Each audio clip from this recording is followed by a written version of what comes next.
one more country. Ayla says hello from Finland. And more. So many more people. And we are super excited because this is the first time in a long while that we are blessed to have Andy Evansen with us. And warmest welcome. We're thrilled to have you here again, Andy. Thanks, Anna. It's nice to be back. Hi, everyone. It's so cool to see everybody coming in from around the world, especially for some of you. It's probably horrible timing, so always appreciate it. So many time zones are here right now. It's Honestly, impressive. And we mentioned before we started that you are so busy. You're doing so many things, and now you've taken time after the summer reset to be here with us and celebrate. We actually celebrate Artefacto's fifth anniversary or birthday. So this is part of that celebration. It's one of the 5 year happy yay we Artefacto has been around for 5 years. We're gonna celebrate this. This is actually the opening of that celebration, and I would love for you to share before we start diving in, and I'm gonna share the logistics, some words of what we're gonna do today so that we can prepare our minds even before we start. sure. Yeah, so basically what I want to cover today is how important it is. And this is one of the most difficult things I think that I've seen in my students' work is when it comes to getting figures into your painting, they're always kind of separate entities. And it's so important to include them into your paintings and just kind of treat them as another shape. They're no different than a tree or a building or a car or whatever. They have a light side, shadow side, kind of using that shadow side of the figure to incorporate. So I'm going to show some just a couple examples of my work, and then we'll get in on that reference photograph, and I'll do the value study and kind of show how I integrate them through value, and then go to color from there. So Thank you for that introduction. It's always nice to hear you share that. So that now when I start sharing, we have heard you speak about these things. So welcome everyone who just tuned in. I know that some people have been here. We're eagerly waiting for several minutes. Other people just popped in the second. So warmest welcome to this watercolor online workshop where the theme is mastering the art of integrating figures in watercolor landscapes, as Andy Evansen just shared. And before we get going, before we start painting and talking about values and integrating figures, we would love, because this is the start of a celebration of, yeah, as I shared. So we would love to hear from you. Where are you from? Lots of you have already shared that. How long have you been with Artefacto? If you're new, you can write an N. If you've been with us, you can write an O as in old, an oldie, yeah, so that we can welcome you back. Oh, so Janit says congratulations, and Pratibha says happy fifth birthday. I think it's so huge. It's beautiful. We have Pille, welcome back. We have Ronaldo saying old, lots of oldies. Welcome for the first time, Roy. Oh, they're so fast. Oh, so many of you, so many oldies, and actually lots of new people as well. Oh, so wonderful to have you here. Please keep writing in the chat, even though I continue talking. So for 5 years, Artefacto has existed, and there have been 5 years of inspiration and connecting artists, world-renowned artists from all over the world, specializing in their own unique style, and also students, and connecting these artists with students from all over the world. As you already noticed, we are from so many parts of the world already today. And legends like Andy Evansen, Hazel Zone, Paul Talbot Greaves, Konstantin Sterkov, Lauren McCracken, Pablo Ruben, and many, many, many others have shared their mastery within this beautiful community. And here are some of the things that Artefacto has achieved together with the artists and everyone who has joined the courses. Over 300 courses and products featuring world-renowned artists, over 50 top artists sharing their unique expertise, an international community of 40,000 plus like-minded individuals and artists, a user-friendly platform where we teach and learn, and from beginner to advanced levels, guiding you step by step to master specific aspects of, for instance, watercolor, and gamification and practice-oriented techniques to unlock your talent, meaning things that help you stay motivated to follow through and go through the courses so that you get the transformation, the joy, the satisfaction, and a beautiful student community offering feedback, creative advice, and endless inspiration and cheering you on. And Artefacto is a place where you can discover your way in watercolor with the best mentors and a structure that truly works. We have seen this again and again. So many different styles, so many different workshops. There are so many paths, and they all lead to us unlocking our creative talents even more. And today's workshop with Andy Evansen is part of this celebration, a chance to grow, to be inspired, and to continue your artistic journey and your own growth. And this is a very unique experience because Andy is a very busy artist. I've just come to realize how busy he is. So we are super grateful to have him here today to teach with us and for us. And the workshop will last for about 2 hours. We never know exactly how long in advance. It depends on how things turn out.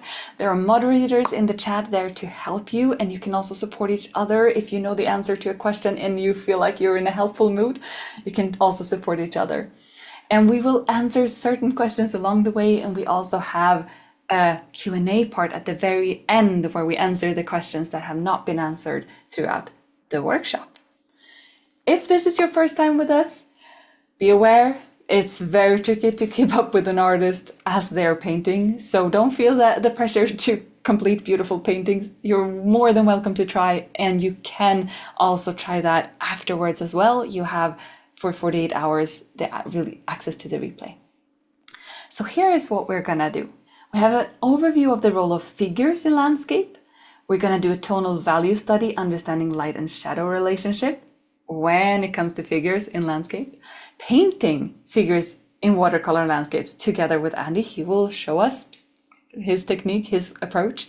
We will also be introducing the program, The Art of Watercolor, a complete guide, as well as a course by Andy Evansen.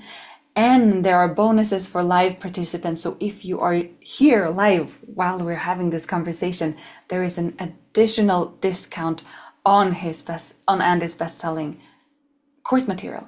And at the very end, we have the Q&A part.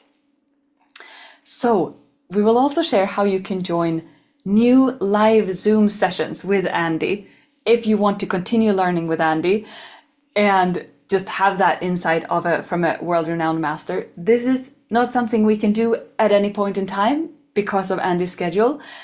So this is an opportunity to get that if you want to be one of those lucky people to receive that more individualized, more intimate setting of Zoom sessions.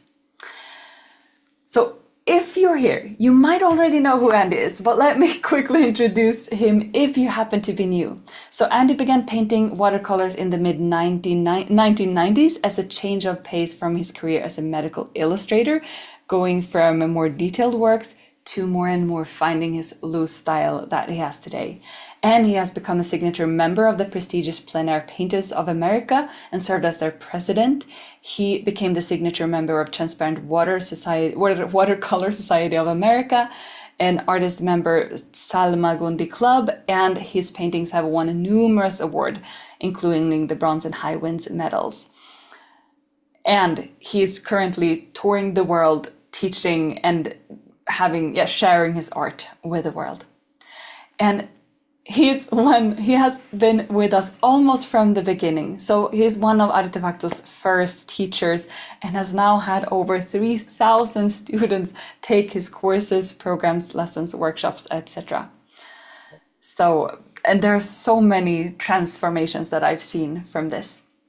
And if you've already learned with Andy, please write a plus in the chat so we can get the energy going. Oh, Pexis, happy birthday and thank you for this great session. And Maya is joining from Copenhagen. We have so many people joining us. Hi, everyone who's just joined. And now I'm gonna hand over to you. We see some of your artworks here, Andy, and I'm curious. You found your way into watercolor at some point in time, and then you really found your way into watercolor after some more time. Can you tell us about the transition and also how you began feeling more and more that I actually know what I'm doing. I actually like my paintings now. I've actually found my voice when it comes to painting on watercolor, and I enjoy this process as in the way that you do now. Yeah, I love the way you put that too. Like I found my way in watercolor, and then you really find your way in watercolor because it's a long journey. Watercolor is such a tricky medium to get a handle on. And I literally, another one of my online courses, I did a little video kind of showing some of my earlier paintings and how I was proud of them at the time, and some of them were even in a magazine, which I wish that didn't even exist anymore. And because I go back, I'm like, oh my Lord, it's just, I've improved so much from that time. And that's the exciting part of it. It is a long journey and you do keep getting better. It's not, it's not always a constant climb. Sometimes you plateau, definitely. But you do need to find your own voice. And I think that comes from a lot of painting. I was no different than anybody else when I first started with watercolor. I was a medical illustrator, so I purposely took workshops from a handful of really loose watercolor artists. Skip Lawrence was very abstract. Eric Weigart is very loose. He paints upright on an easel and everything's dripping all over. I took a plein air workshop from Alvaro Castañeda. People are familiar with him, super loose. I didn't want to necessarily paint like those artists, but I just needed to open my eyes to some possibilities. And then, I mean, obviously, my work is a lot tighter than theirs. It's more representational, and that's what how I wanted to paint. But I definitely needed kind of a kick in the pants to get a little bit looser from what I had been doing before.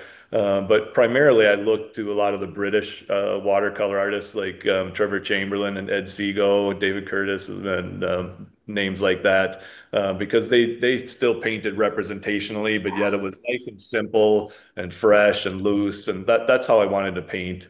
So I actually didn't take a lot of workshops. I just painted and painted, whenever I could, in my home studio, and I mean now it's been 30 years of doing it, so it definitely wasn't overnight, that's for sure. It takes a lot of time, and I still have a ways to go. I had the extreme pleasure of visiting Trevor Chamberlain in his home and looking at his paintings and just going through a stack of his watercolors, and I still have so much so much to learn. So but that's the exciting part. If you have it all figured out, I think it would just be boring. So keep at it. Thank you so much for sharing that. And this medium, when you find your way into it, it opens so many doors. You can do so many different things in watercolor. And something that keeps fascinating me is how many options we have. Like a scene like this, we could have painted it in a million different ways, and you chose this one. And even if you painted it again, it would be slightly different. And it's so fascinating with watercolor that it's a living medium with so many opportunities, especially if we're looking for an atmospheric medium, because the skies, they can turn so atmospheric by themselves. The light, the vibrancy, the shadows. It's such a beautiful medium, and you've learned how to make this work in a way that makes watercolor almost seem easy. So I guess that's kind of a compliment. Yeah, I hear that, Because but whenever you do this, it's like, what? You just interpreted that photo reference this way and now it just works? And every time it just works?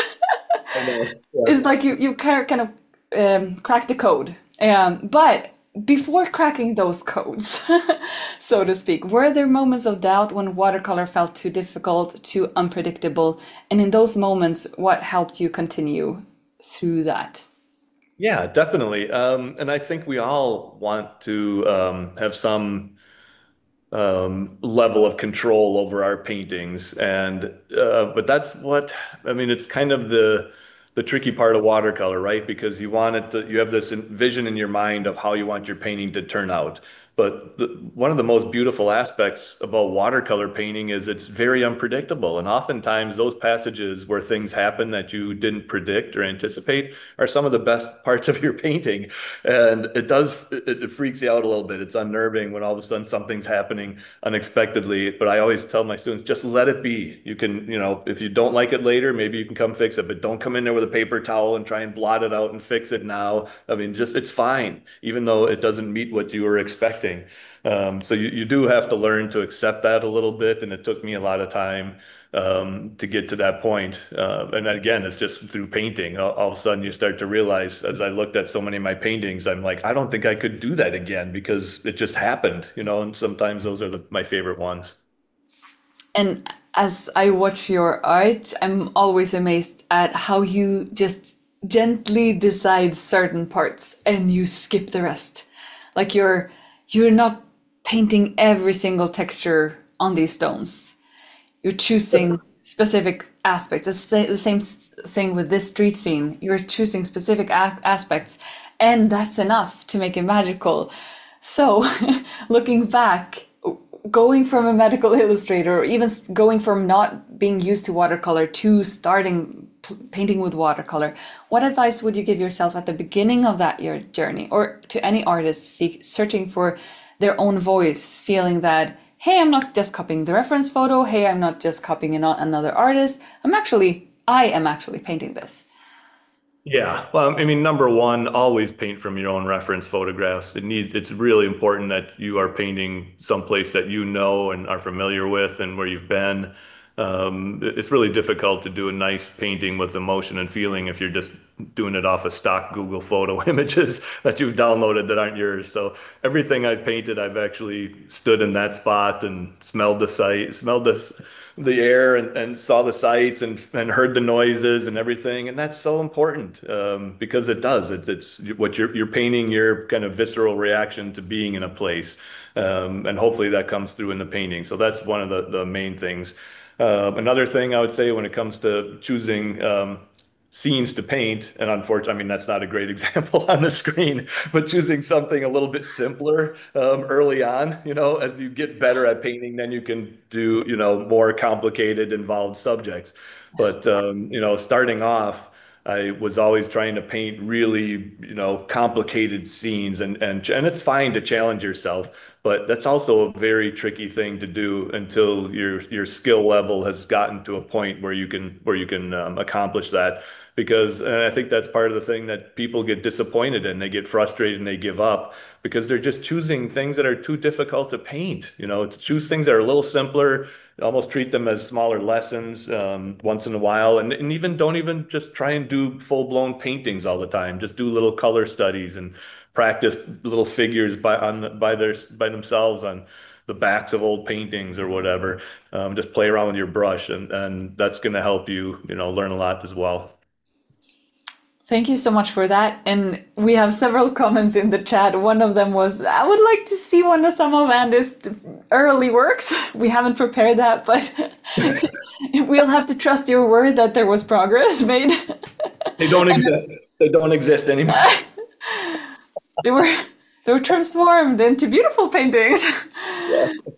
So we will start painting in 1 minute. Before that, I just want to ask those of you who are here to engage so that you feel that you're part of this conversation. Which aspect of watercolor painting do you find the most challenging? Is it number one, understanding and capturing value, so meaning light and dark and light, basically? Or two, controlling paint and water? Phew. Or three, connecting shapes to make the painting look harmonious. If you haven't even tried this might be the one for you. If you haven't worked with Andy yet, this might be a new spot for you. And four, integrating figures into a landscape. If you are struggling with this one and this one, you're also going to have a hard time integrating figures in the way that Andy teaches. So please share that in the chat. We have lots of comments already. Beautiful. Thanks for sharing. Yerim says 2, so controlling paint and water. Catherine, Monica. Ronald says 1. Hoga Jay says 4, 2 and 3, 2, 2. So lots of controlling paint and water. And then connecting shapes, says Jamie. And we have basically all of them, but most people are not at the 4 yet. Some people says 4, but I think most people are probably on these 3 levels. And today we're gonna zoom in on this one, the 4, but of course, we gotta have the 1, we gotta have the 2, we gotta have the 3 before we reach the 4. And one of the challenges, one of the biggest challenges when people have been painting for a while, when they've been painting landscapes, they might even be really good at painting certain subjects and even portraits when the main character is in focus. And then suddenly they face the challenge of bringing people into their landscapes, making figures feel like a natural part of the world they're painting rather than something separate that someone cut in to the scene. And that's what we're going to do today. So I'm handing it over now to you so you can switch your camera and let's get started. Okay, I'll go into the entire thing here now. All right. So yeah, integrating your figures into the landscape, so important. Now, it's nice. I do plenty of landscapes that aren't populated by figures, and that's fine. I prefer those oftentimes. But when you do put a figure into a painting, it just adds a little bit of a narrative, right? All of a sudden, a story starts to develop. Another reason for putting figures into your painting is to introduce maybe a sense of scale. If you're trying to show, the vastness of this river valley or this scene in front of you, and then you really have no point of reference. But if you put a cow or some sheep or a figure or something into the scene, then they get a sense of how big everything is. So introducing a sense of scale, a narrative, adding a little bit of interest. Those are all good reasons to put people into your paintings. Now, this first example here that I'm showing is just a quick little lesson that I did for some of my students on the importance of making sure that your figure is just part of the surrounding shape. Okay, so if you'll notice, I mean, the shorts, all you're seeing is the pencil line that I had for the shorts. Otherwise, it's the exact same value and color of the water. I just painted it right into it. But oftentimes, what happens, especially when a figure like this is wearing a light blue t-shirt and white shorts, our brains are telling us these are white shorts. I have to paint around all the shorts. No, they have a light side and a shadow side. Okay. And oftentimes the shadow side is going to be at least as dark as the background, if not darker. So there's no reason to paint around it. You just incorporate it in.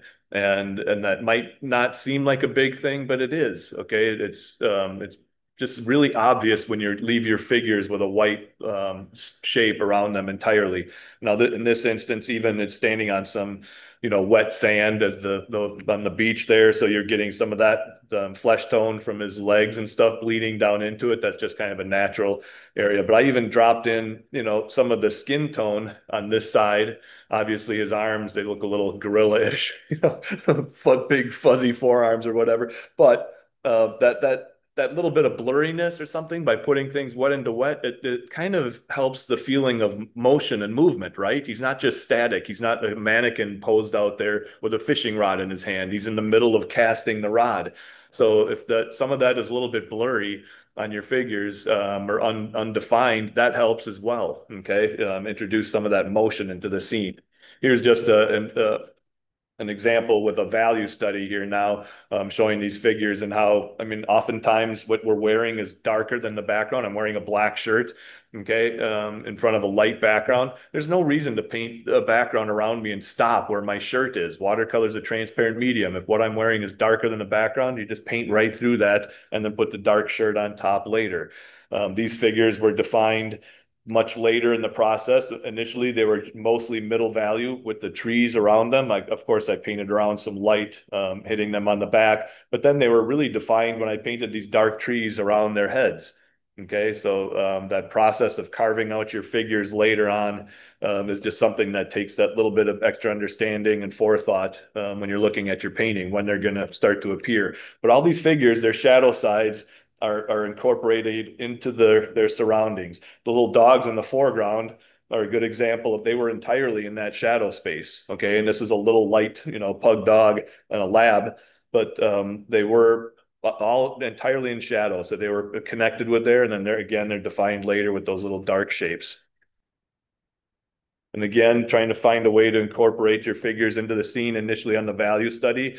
the man's back is just disappearing right into the water. Okay, that's fine. We know where his back starts and stops without having a white line there or a dark black outline around it. It's important to just kind of let the viewer fill in the blanks sometimes. And then the same kind of a thing, a little bit more definition, but not much. There's a nice lost edge between his back and the water there. Okay. And then even he's treated mostly as a shape initially on that same thing on that middle value here.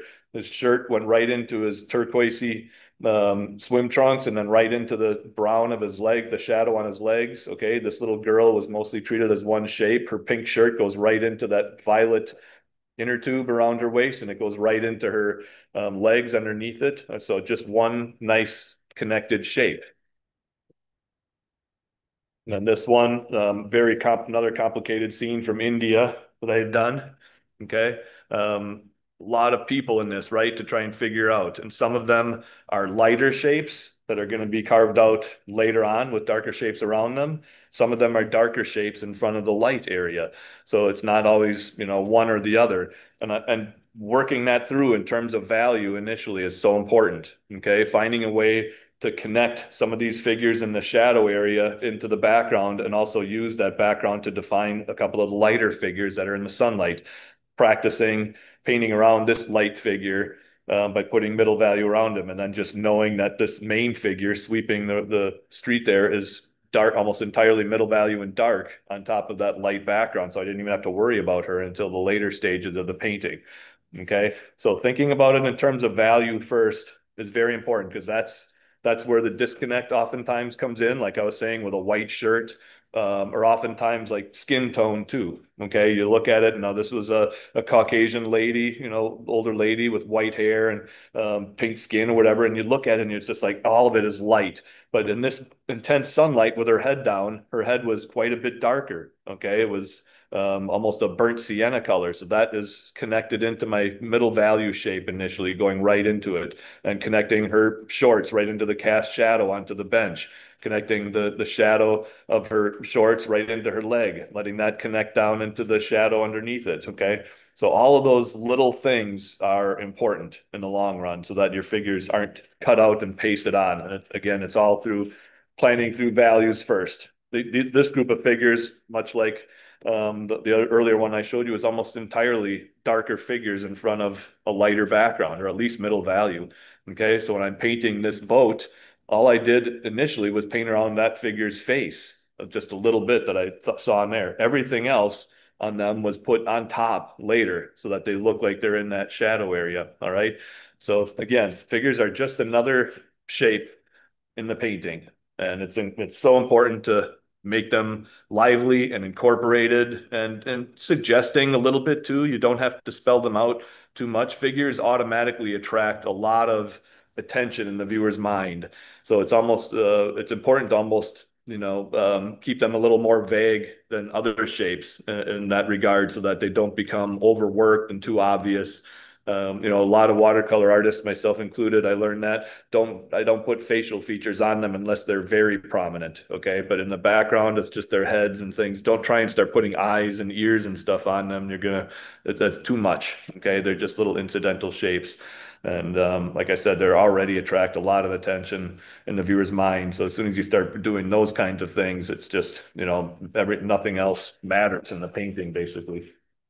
Okay. So I'm going to get started with this scene, the reference photograph that I shared. I'm going to zoom out a bit here. Okay. So I'm going to do a quick value study first and just kind of show you in my mind's eye how I'm going to manage to incorporate this figure into everything. Now, this figure here is going to be, I'll slide my table over a little bit here, I think. Oh. Most of the figure and the birds in this regard are going to be defined. They're lighter than the background, okay? But they do have light side, shadow side, obviously, what I was talking about. So the light shapes in this painting, in this scene, are the boat, the man's shirt, much of the pelicans, the fishing net that he's tossing out. All those shapes are going to be defined primarily by the middle value of the water around them, okay? So this is going to be a big middle value shape. but I'm going to paint and I'm going to bring it into the shadow side of the boat, into the shadow side of the figure, into the shadow side of the pelicans, and make sure that they're all joined in together on the scene. So I want to sketch this out really quickly first. I don't want to spend a whole lot of time on the value study, but again, just to kind of plan things through in my mind's eye, and give you a little better visual representation of what I'm trying to do here. And I know boats are tricky shapes, so don't worry too much about it if you're trying to keep up. Like Hannah said, sometimes it's pretty difficult to actually keep up with the artist in these instances. So maybe you just want to watch for now. Here's that fishing net going out, some pelicans. So I'm just kind of placing little marks on my paper right now to kind of show how big everything is going to be, where I need them, and then I'll come back in and refine a little bit in a moment. But I'm just trying to make sure that I can use this to come up with a plan of attack and practice. It's a good warm up. When I have to do this much negative painting around all these little shapes, by painting my value study first, it really gives me a chance, like I said, to warm up. So when I go into my painting, I have a lot more confidence going into it of what I'm trying to accomplish. Okay, everything is going to fit on the page. I'm going to tighten this up just a little bit now. And again, this is just for the value study. It doesn't have to be great. I want to get into the color painting. Once I get the first set of values squared away on this, I'll redraw it onto my other paper and wet it down and get the light wash on, and then that'll be a nice little break again. Anna can join us back at that moment. It'll need to dry a bit, so. There's his arm coming out. His arm is quite a bit darker. Whenever something's going to be that dark later, I go ahead and make a pretty dark pencil mark with it. I don't have to worry about that showing through later, and I want the definition. I want that pencil mark to be there for me later on, after I put a little bit of paint on here. Make sure that that boat, kind of very lightly, it's coming around, that it has to continue logically on the other side as it comes through that figure. There's the motor.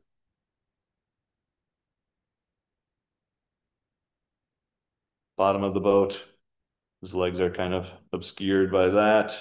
Okay, the fishing net is kind of the lost edge. It's very subtle, so I don't want to draw that too dark. And I'm just going to put in a few pelicans here. Now, darker bills, a little bit of the lighter area around some.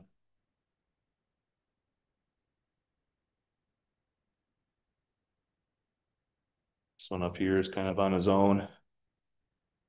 It's kind of chaos. It's always fun. This is from a spot that I teach in Mexico. It's a really cool, authentic little Mexican fishing village. And it's just so fun to sit out in the morning and watch the chaos of the fishermen going out in and out of the bay in their boats. And oh my gosh, the birds, when they know there's going to be fish around, they come from everywhere. It's fun. Okay, and then just a couple down here, a little bit closer. Lighter, and then one down here. That one's kind of a weird shaped one. I'm just going to leave that one out. Just put one more down here, maybe. Okay, so there's all my important shapes. Oops, I got to get this little one framed in. I wasn't too sure I wanted to include this other boat, but I figured what the heck. Otherwise, it's just empty up there. I did kind of zoom in and cut it off, so it's not too obnoxious, but it's just another shape up there. Okay, everything's on here.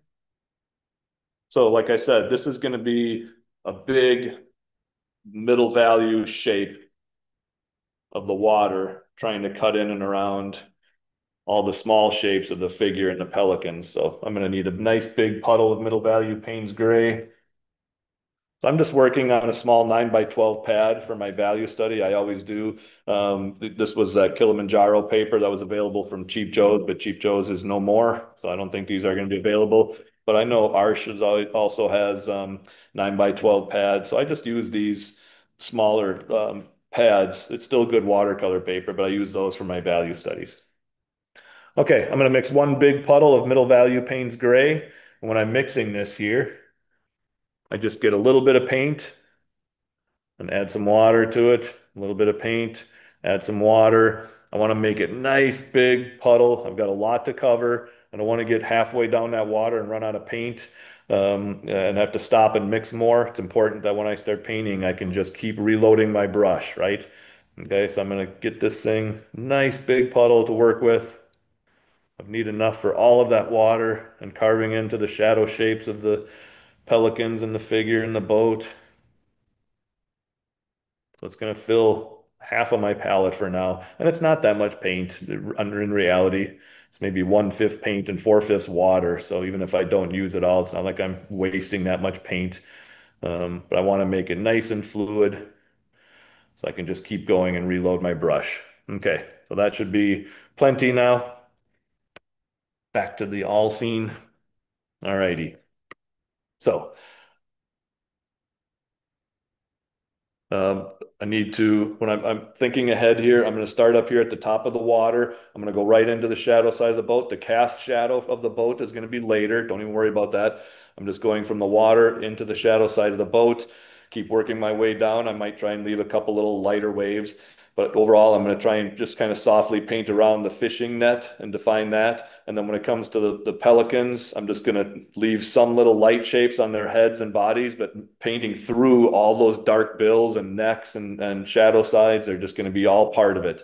Okay, coming down and around as I come over here also into the shadow part of the boat, up into the motor, coming through here, up into this guy's, the shadow side of this guy coming in. And when I paint this water, I can almost just, I'll paint around the top of his arm, but the bottom part of his arm is just going to be painted right through. Okay, define that. And then as I come down here, I'm just going to have to keep reloading my brush and I'll go back and forth between a kind of a bigger brush, like a size 14 or 16, and then a smaller size 10 synthetic brush when I get around smaller areas. So I just go back and forth between two different brushes as I do this. Okay, enough talk. Start painting. So I'm going to go ahead and just really start reloading this brush early and often here now. Up onto the beach a little bit with some of these rocks. I want to keep reloading my brush so I get a nice big bead of paint and water there. Hopefully you can see that on your screens, how much paint and water is on that edge of that shape. As I come over here now, again, maybe up into a couple of rocks, not worried about the cast shadow of that boat, but I am going to go right into the shadow side of that boat for now and make sure that that's incorporated in. There's a little bit of light on that edge of that boat, so I'm going to try and paint around that slightly. It's casting a little reflection down there too. All right, keep reloading this brush. I'm going to come right down to my figure, okay? On the side of his hat, I don't know if it's a hat or hair, but he's got on the left side of it, I want to paint into that and include it. And again, I'll paint around the top of his arm and the top of that fishing net. Keep going here so I don't lose that bead. Okay. Now over here, again, I can maybe leave a couple little subtle waves, lighter waves and stuff, but it's not that important on the value study, but it does give me a chance to practice a bit. Okay, now I'm to the fishing net itself. I'm going to cut through here, the bottom part of his arm, that shadow on his shirt, into this little shadow on that side of him. His arm is going to be darker, and that's going to connect up into this shadow of the interior of the boat. Okay, coming down his pants, leave a little bit of light on the right pant leg. And that's going to help to define the light on the motor. That is going to connect right into this shadow area and the interior of the boat, like so. I'm just going to keep it nice and big and simple if I can. Underneath his arm, that's going to define that part of the fishing net. And painting this middle section of water. I know the fishing net is a little hard-edged right now. On the painting, maybe I'll worry about softening it up a little bit, but for now in the value study, I'm just trying to work through what and where. Okay, now this pelican, his bill is darker. I don't even have to worry about it. Paint around his head, right through his neck. I know this is tricky stuff, but this is important to think about. And this is an extreme example with all these little shapes. Like I was saying before, don't, if you were trying to find something for yourself, maybe not pick something quite this difficult. But as long as I'm doing it together here with you, I think I can show you the possibilities of what you can do. Okay, painting around the light on that one. including the middle value of this one, painting right through the neck and bill of that one, coming into the bottom of that one, leaving some of the body of the other one. Just keep reloading that brush. Okay, now I'm down here. I didn't really draw that pelican. I can just paint around some more. Another little shape there. Keep it simple. Okay, paint around this one a little bit more up to the bottom of that net. I can just leave a couple little slight shapes. I don't have to paint every pelican with the same amount of detail, okay? Choosing a couple of them that are a little bit more definitive and obvious. I'll make sure that they look accurate, and then some of them I can just kind of start indicating a little bit more loosely. Come up here again before I lose that bead. Okay, down here now again.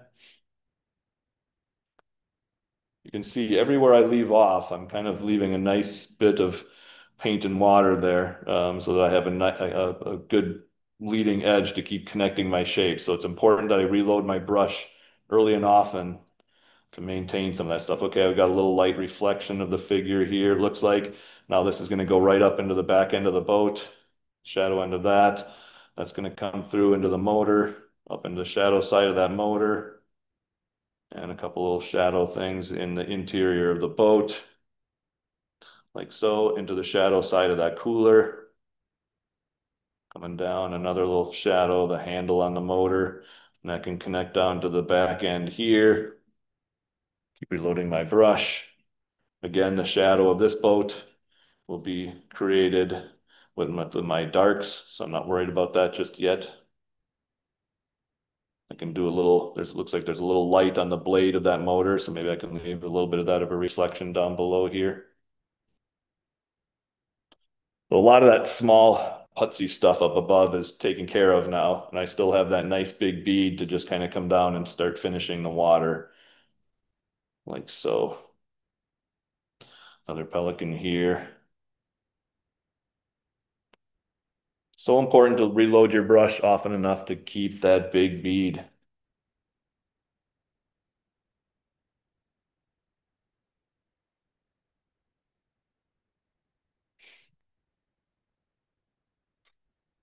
This pelican's head is almost entirely darker. Don't even have to worry about it. Shadow side of it, just a little bit on the light side of the body of that pelican and a little bit on his head. But most of that pelican was darker. This pelican has a bit more light on it. I can paint around.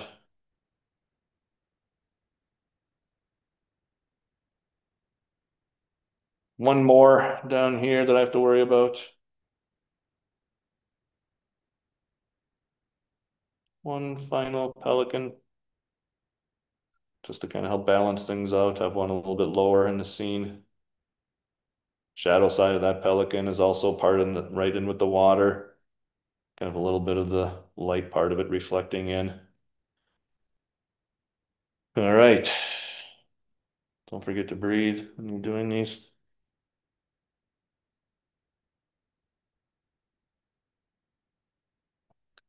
Big, big shape, obviously. Okay. Again, I know that's probably nightmarish for many of you. That is a lot to tackle, and it's not easy. It wasn't easy for me. But this is how you need to start thinking in terms of value to make sure that your animals, your people, your cars, whatever it might be, those littler shapes are part of the scene. They're just another shape, okay? And we assign all this undue importance to them. I mean, not undue, they are important. But you can't leave them white holes that you're going to come back and fill in later. That's not conducive to doing a big loose painting. Okay, it's so important that you're starting to merge these shapes in. Okay, so now I can take this, but probably way And then we too. have several questions that I think are great to have to ask now before we move on. Yeah, go And ahead. one of them is your paper on a slant or is it flat? I think this is important to the technique. Yeah, it's sloped just a little bit, not much. My table is pretty flat, actually. So yeah, it's sloped maybe like 5 degrees. So you can see, I mean, things are running down just a little bit, but it's not like an angle like this. It's probably an angle about like this, you know? Enough to say, hey, bead, you should be Yeah. here. Yeah, exactly. But Um, sometimes, I mean, literally, sometimes, I mean, this is an exception where I started at the top and worked my way down to the bottom. There's a lot of times where I'm working left to right, and I don't want everything running down to the bottom of my painting. So I don't have it at a drastic slope, just a little bit to help my, viewing down of the painting. So I'm not looking. Yeah. Another question that you have actually already answered, but I think still that it's good to mention how big the bigger of those brushes are, because that if you don't have a big brush, then this technique might be very, very challenging. So what brush were you using when you used one Yeah. with more water? Yeah, so this is just like a size 14 or so, kind of a sable type brush. It's not a real Kolinsky sable or anything. It's like, but you can find brushes like that that are kind of pseudo sables or whatever. Yeah, it's literally just like a size 14. So it's not a huge brush. This isn't a huge piece of paper. It's only 9 by 12. On my painting, I might have to use something a little bigger for this connected wash than this. But for this value study, I mean, I actually ended up using this for the entire thing and used the small one as a pointer to kind of show what I was painting. But maybe on my painting, when I'm worried a little bit more about some refined things, I might switch to the smaller brush a little bit more. But yeah. Perfect. And then we have one final comment. We also have Minnie says, I do forget to breathe. I hold my breath. So that was just a mentioning of good thing to remind us to breathe. And Astrid says, when I paint over pencil drawings, I can never find the lines back. I already try to draw darker, but it's often a problem. And on the light areas, I find my drawing too present. Do you have any tips on that one before I'm going to hand it over to you after that question? Yeah, no, look, I just use a number two pencil because it's a soft enough pencil that I can get a nice dark mark on the paper, but it's not so soft that when I wet my paper for the color one that I'm gonna smirk, just take off all the graphite. So don't use a pencil that's too hard because you can't get a hard enough or a dark enough line without pressing really hard. Okay, so but don't use something that's too soft so that when you start to paint with it, you're literally, wiping the graphite off with your brush and water.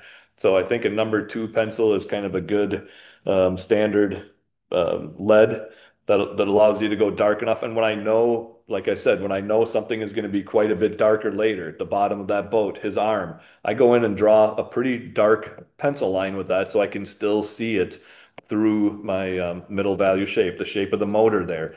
You can still see where those dark areas are going to be, even though I've already put a middle value on top of that. When you say two pencil, do you mean a 2B pencil? Yes, yeah, I'm sorry. Like, well, I mean, yeah, number two B. I guess this is a two HB, but Okay. that's not, number two HB. It's not going to focus on that, but yeah. Okay. Okay. I didn't know that existed. For me, it was either age and number B or number or HB, but interesting. Oh. Okay, now I'm going to redraw this scene onto a piece of Saunders 140-pound rough. I've already kind of lightly blocked in some of the shapes just to save some time. You saw me do that once already for the value study. So I want to get right into the tightening up the drawing one more time, and then I'll wet my paper and put a light wash on, and then it'll be a good opportunity for Hannah to take it away a little bit longer again. Okay, so here's my boat shape one more time. And those light little pencil marks that I put on initially are just to make sure everything is going to fit on the page. Doesn't have to be exact, but this allows me to just kind of come in and draw a little bit more quickly and freely here, and be confident in the fact that my shapes are where they need to be. Okay, here's the side of the boat. And again, when you're doing the other side of the boat, I just want to, very lightly almost just continue through that figure and then over to the other side to make sure it's accurate and it looks correct. Okay, here's this shadow area, this little ball cap or something that you're seeing here. A little bit of that, top of his arm, his shoulder reaching out, shape of his forearm, his hand is quite dark. His forearm, and then that underneath his shirt here, coming down into the boat. Then it's up like so, his torso, this arm. And I just keep my pencil on the paper and do a contour drawing. That also helps you to keep you from overdrawing when you're doing these things. Okay. If you're just doing a contour drawing, oftentimes your figures are a bit more simple and gestural. Well, that's important as well.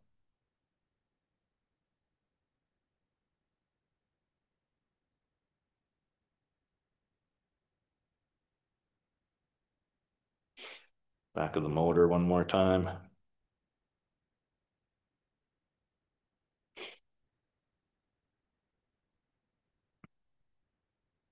The little blade catching some light. Back into the boat. A bit higher there. That rope coming down like so. The cooler. I just doing a contour drawing, keeping my pencil on the paper, making sure already my brain is thinking about how one shape connects to the next shape. Okay, by leaving my pencil on the paper, I'm not seeing separations, I'm seeing connections. Bottom of that boat comes right over. Now I've got some pelicans here. And again, I'm not going to draw all of them, but enough so that I know where some of the important shapes are.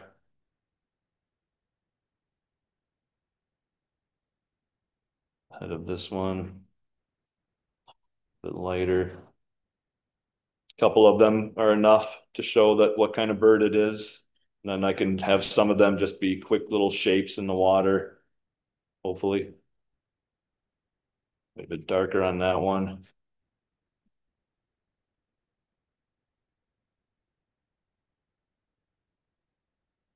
Okay.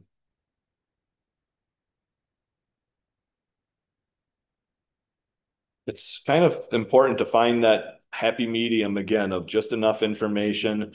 I want my drawing to be accurate but not stiff, right? So I'm again, the contour drawing helps a bit in that regard.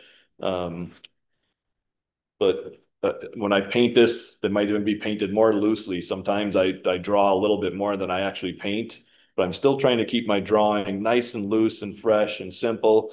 If you spend a lot of time on your drawing, if you take 45 minutes to draw this thing, you're not going to paint it loosely because that drawing is going to feel too precious in your mind's eye. I spent all this time drawing it. Well, God forbid I paint through some of these shapes, right? So if I just draw pretty quickly, and loosely, like I said, enough to indicate some of these shapes, then I'm not so worried about it when I go to the painting. Overdrawing can be an issue for a lot of people. It inhibits the loose painting process.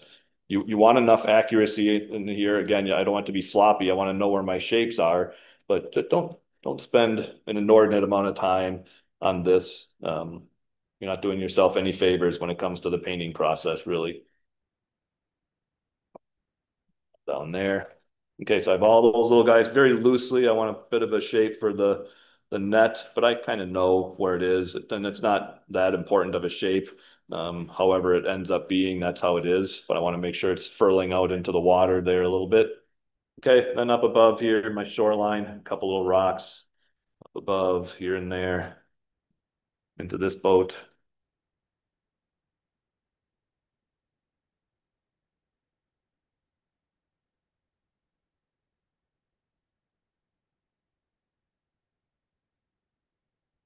Keep that one nice and simple. All right, so there's my drawing. And again, pretty dark with some of those pencil marks where I know something is going to be that dark later. All right, now I'm going to take a kneaded eraser and just lightly go over it and get rid of some of those initial little light lines that I used to block things in. Take off some of that extra graphite because I am going to wet my paper real quickly here first.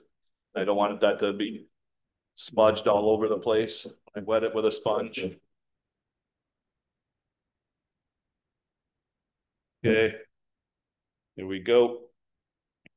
All right.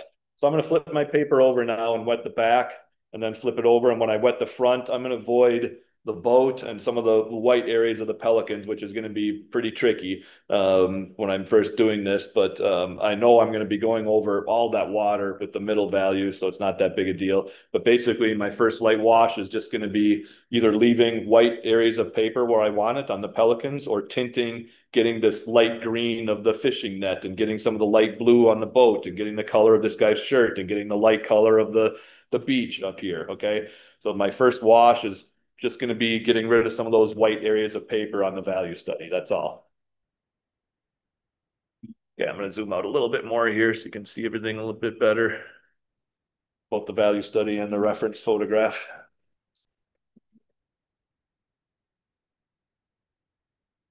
There we go. Tape there so it stays put, for Pete's sake. Oh man, maybe a new piece of tape. That one's on there for good. This is part of the table now.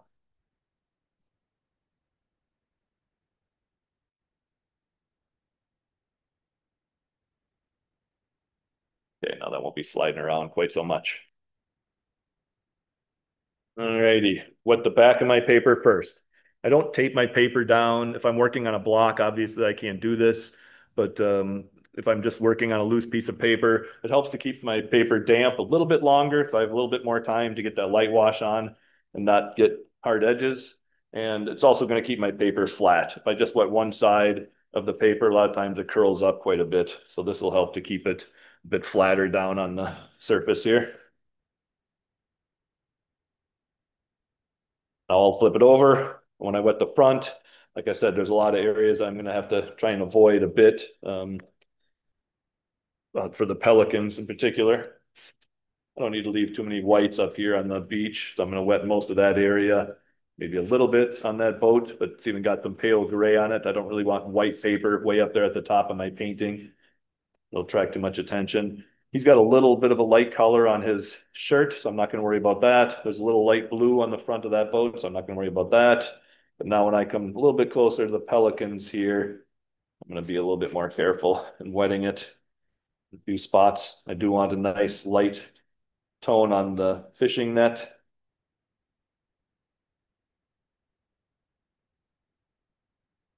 A little bit of white on this one down here. And again, when I do my pale wash, I can just put a very pale gray in some of these areas. If I accidentally wet into it, it's fine. It'll almost look like the white of the paper after I get done putting the darker color of the pelican and the water and stuff on here. So it's not that big a deal if I accidentally wet into a couple areas, but I'm gonna try and leave some white paper anyways. Another thing that makes this particular scene more difficult than others. Normally I don't have this much white that I have to worry about painting around. Not even close.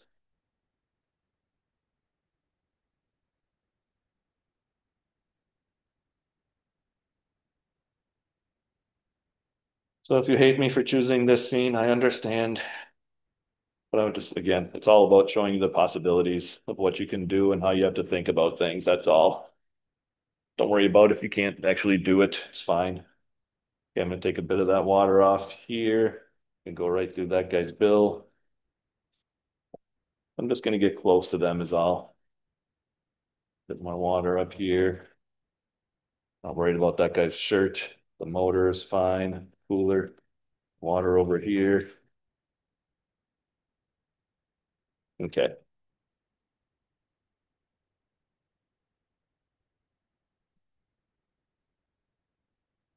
All right. I think I can dive in now with my light wash. And again, I'll kind of keep referring to the value study as I do it. And that's important at this stage because we're going to want to start painting pelicans and stuff right away. This isn't the time for it really. Some of them will be a little bit noticeable again because of the pencil marks and the white areas we're leaving behind. But I can't stress enough, this wash is all just about killing the white areas of our paper here, okay, from our value study and making sure that they have a light tone of color on it, okay? So the initial thing I want to do is get rid of that white paper on the beach. I'm going to take a little bigger brush this time. It's kind of like a squirrel mop here. I've got a little bit bigger piece of paper. It's quarter sheet, 11 by 28 by 38 centimeters. I'm going to mix some yellow ochre and burnt sienna together. Get a nice warm color for up on that beach. Maybe knock it down with just a little bit of neutral tint. A couple areas. But yeah, I want a nice warm color up there. Just start dropping this in and let it come right down into the water.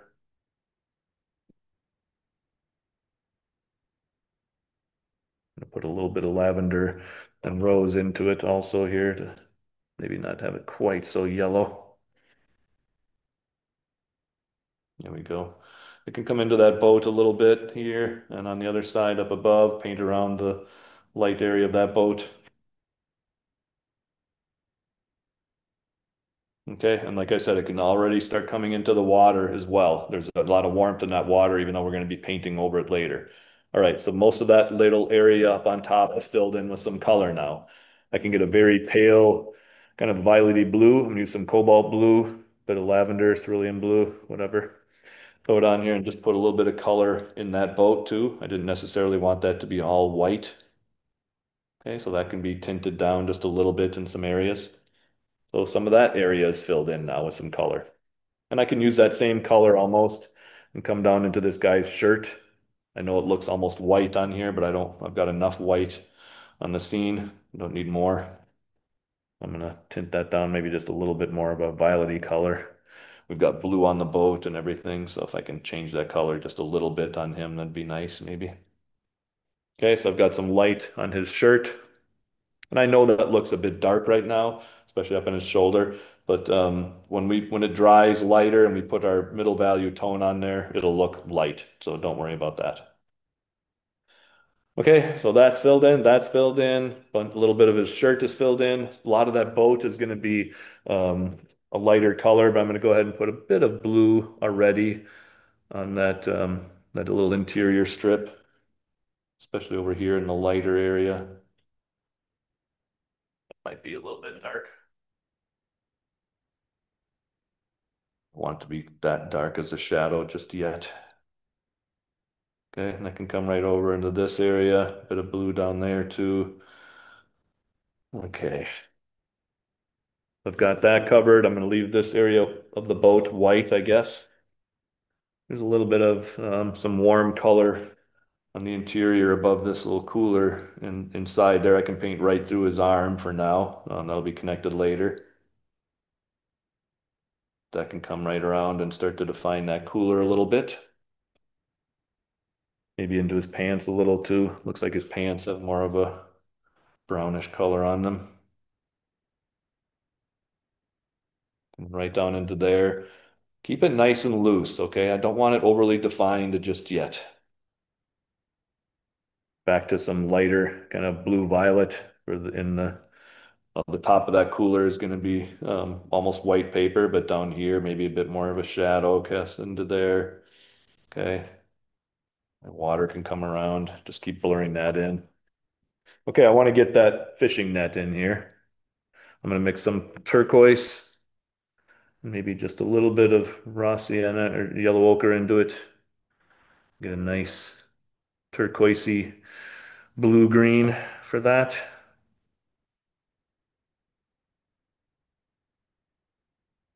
Just start throwing that color in here.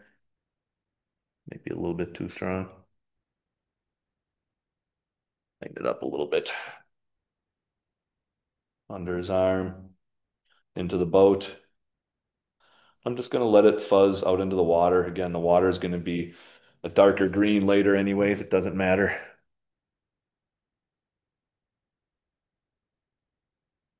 And around the head of this pelican already where I didn't wet the paper. Already a couple of them will start to be defined. Like I said, even at the light wash by what I leave behind here. Let that fishing net start to fuzz out in this area. I'm just getting some color for it. That's it. All right, so that's filled in. As I work my way down now, if I leave any little highlighted waves and things in the water, I kind of like that kind of a yellowy green. So I'm going to continue down, even though almost all of that water is going to be painted over later.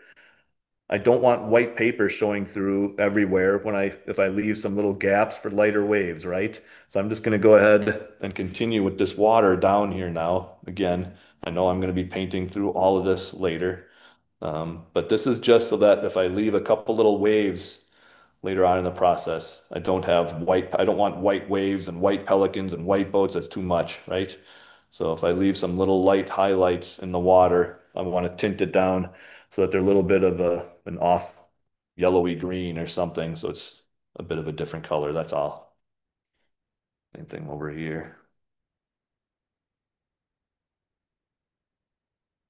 And again, yes, I'm going to be painting over all of my water again later. It's fine. What else do I have to do today? The one thing I need to get done. Paint water 3 times. Okay, so I already need to worry about the whites around my pelicans a little bit here. I'll have to do it again when I do my mid value, since again, yeah, this little light area of a reflection down there, it's not perfectly white. It's going to be a little bit affected by the color of the water, his shirt, everything. So I'm just tinting it down slightly. That's all. I want to paint around that little white blade on the bottom of the motor here.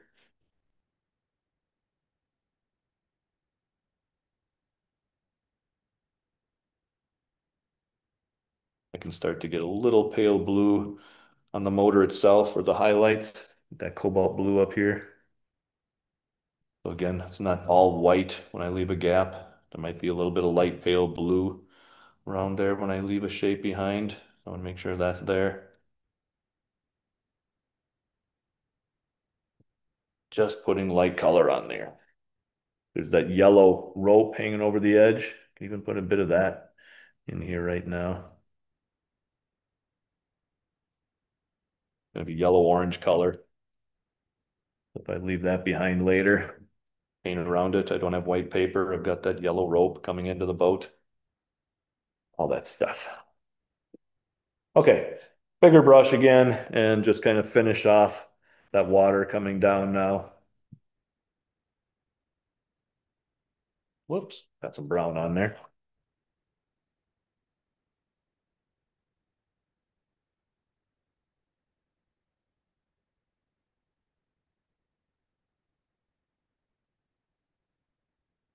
There's some pale blue and stuff in some of these areas too. It's not all just yellowy color. I'll change it up a little bit from time to time.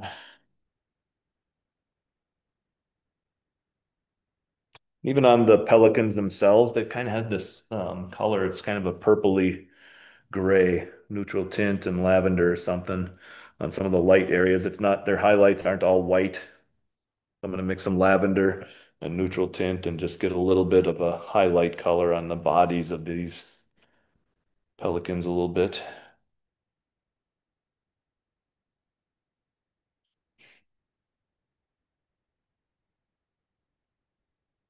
That makes sense. I hope it does.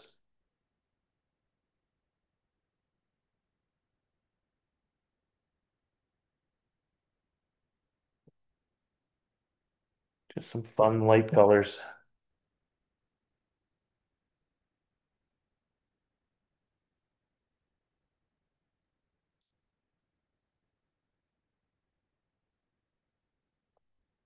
Bit more yellow there again.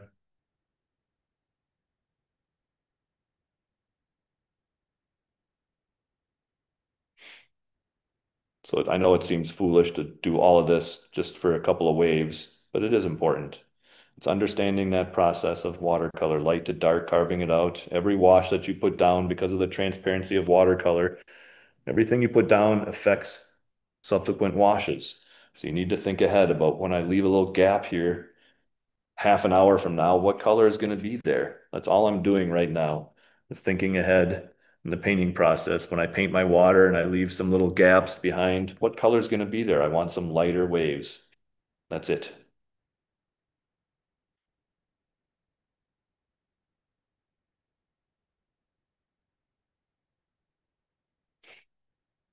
Almost done. Hopefully not bored out of your mind. Some of you are trying to stay awake in the middle of the night. Bit more blue down here as I see some of the waves showing through the green. I'm just going to switch to that a little cooler color down below.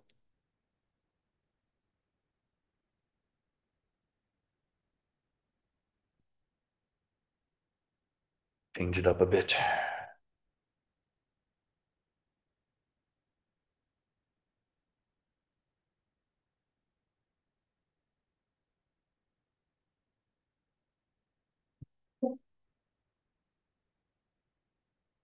So these little lighter waves down here, some bluer waves, that's all I'm thinking about right now.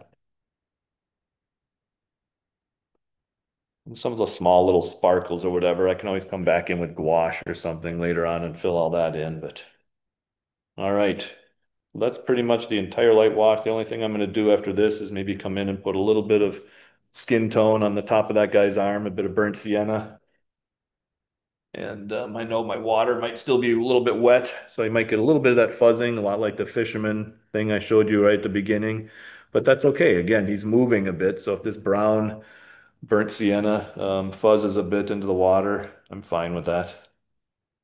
I just want to get a little bit of flesh tone up there from when I paint around that highlight. Maybe a little bit there too, and on his face. So I have some burnt sienna there showing through. A bit there too. Back of the boat, a little bit of warm color. Just bounce it around a little bit. Okay, so when I look at my value study, again, one more time, this area is filled in with that sandy color. This area is filled in with some very pale blue. Back of it, I wasn't too worried about. I'm going to go over it again. We've got, and if I leave any reflections up here, it's going to be a pale yellow. So I just have that up in this area. This area is filled in with that turquoise of the fishing net. That little area I just filled in with some burnt sienna. His shirt is filled in, just kind of a pale gray. I'm going to be doing a little bit more of the boat shadow, but over here, there was a little bit of pale blue around the bow of the boat. This flat surface was white, so I just put that blue in there. A lot of the cooler was going to be white as well, but I went in some of the shadow. Some of the highlights on the motor are going to be blue, so I threw that in there. Again, the fishing net turquoise down here, whites on a lot of the pelicans, but I started to come in with some neutral tint already on some of the lighter areas for them. Everything else is covered. Whew, I forgot to do. Phew. What a subject you chose. What's that? That was quite a subject that you chose. Yes, I know. I didn't when I picked it, I'm like, oh, that's kind I've wanted to paint this scene for a long time. I think I took this reference photograph probably 3 or 4 years ago, and I've never painted it, and I always wanted to. And I was like, okay, this will give me a good opportunity to talk about it. But so yeah, it's a bit, I know, it's a bit much. So some people who are new to your works have been asking there have been lots and lots and lots of questions. And since it was so much focused on actually understanding what you did, I didn't want to interrupt. But Sure. at least one of them feels very important to answer now so that people understand your process. And that is, hey, that reference photo was translated into a gray thing, and is that it? So the, what is the real? Now we have the first layer of both the value study and the painting, and it kind of looks like you just did something, and if you don't understand what the next step is, Sure. that's just confusing. So could you Yeah, yeah, share yeah. what the next step is, both for the value study and for the painting itself? You bet, I will. So, thank you. So yeah, now the this is all just about getting rid of the white on the value study. Okay, so when I look at a value study or when I do a value study, I don't do the light wash on my color painting. I let the white paper represent my light wash. Okay, so I just leave all the light areas on the scene, whether it's going to be white or light, I just leave it all white paper. Okay, I skip right to the next stage, which is the middle value wash. We haven't done that yet on the color version. Okay. So the middle value wash on my value study, that is when you start to define some shapes in your paintings. Okay. This middle value shape. So here's another example of those kind of value study to color. So when I do a value study, I skip the light wash. I don't wet my paper and put in the pale blue sky and the light yellow. I just go right to the next stage, middle value, and start to define these shapes. This is the trickiest part of the painting because now, the light wash, you're just, I know we have some definition on here, but not a lot. Even the figures all blurring in, right? So when you do your middle values, now you're starting to define some shapes.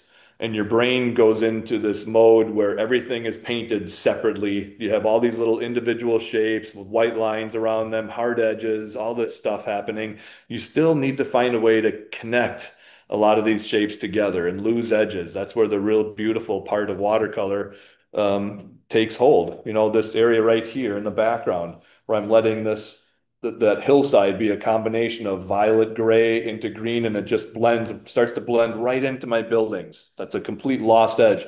Those areas in watercolor are so beautiful, okay? And people rob themselves of that because they don't see connected shapes. They see all these individual shapes. So it's important on my value study when I'm working with just one puddle of middle value gray.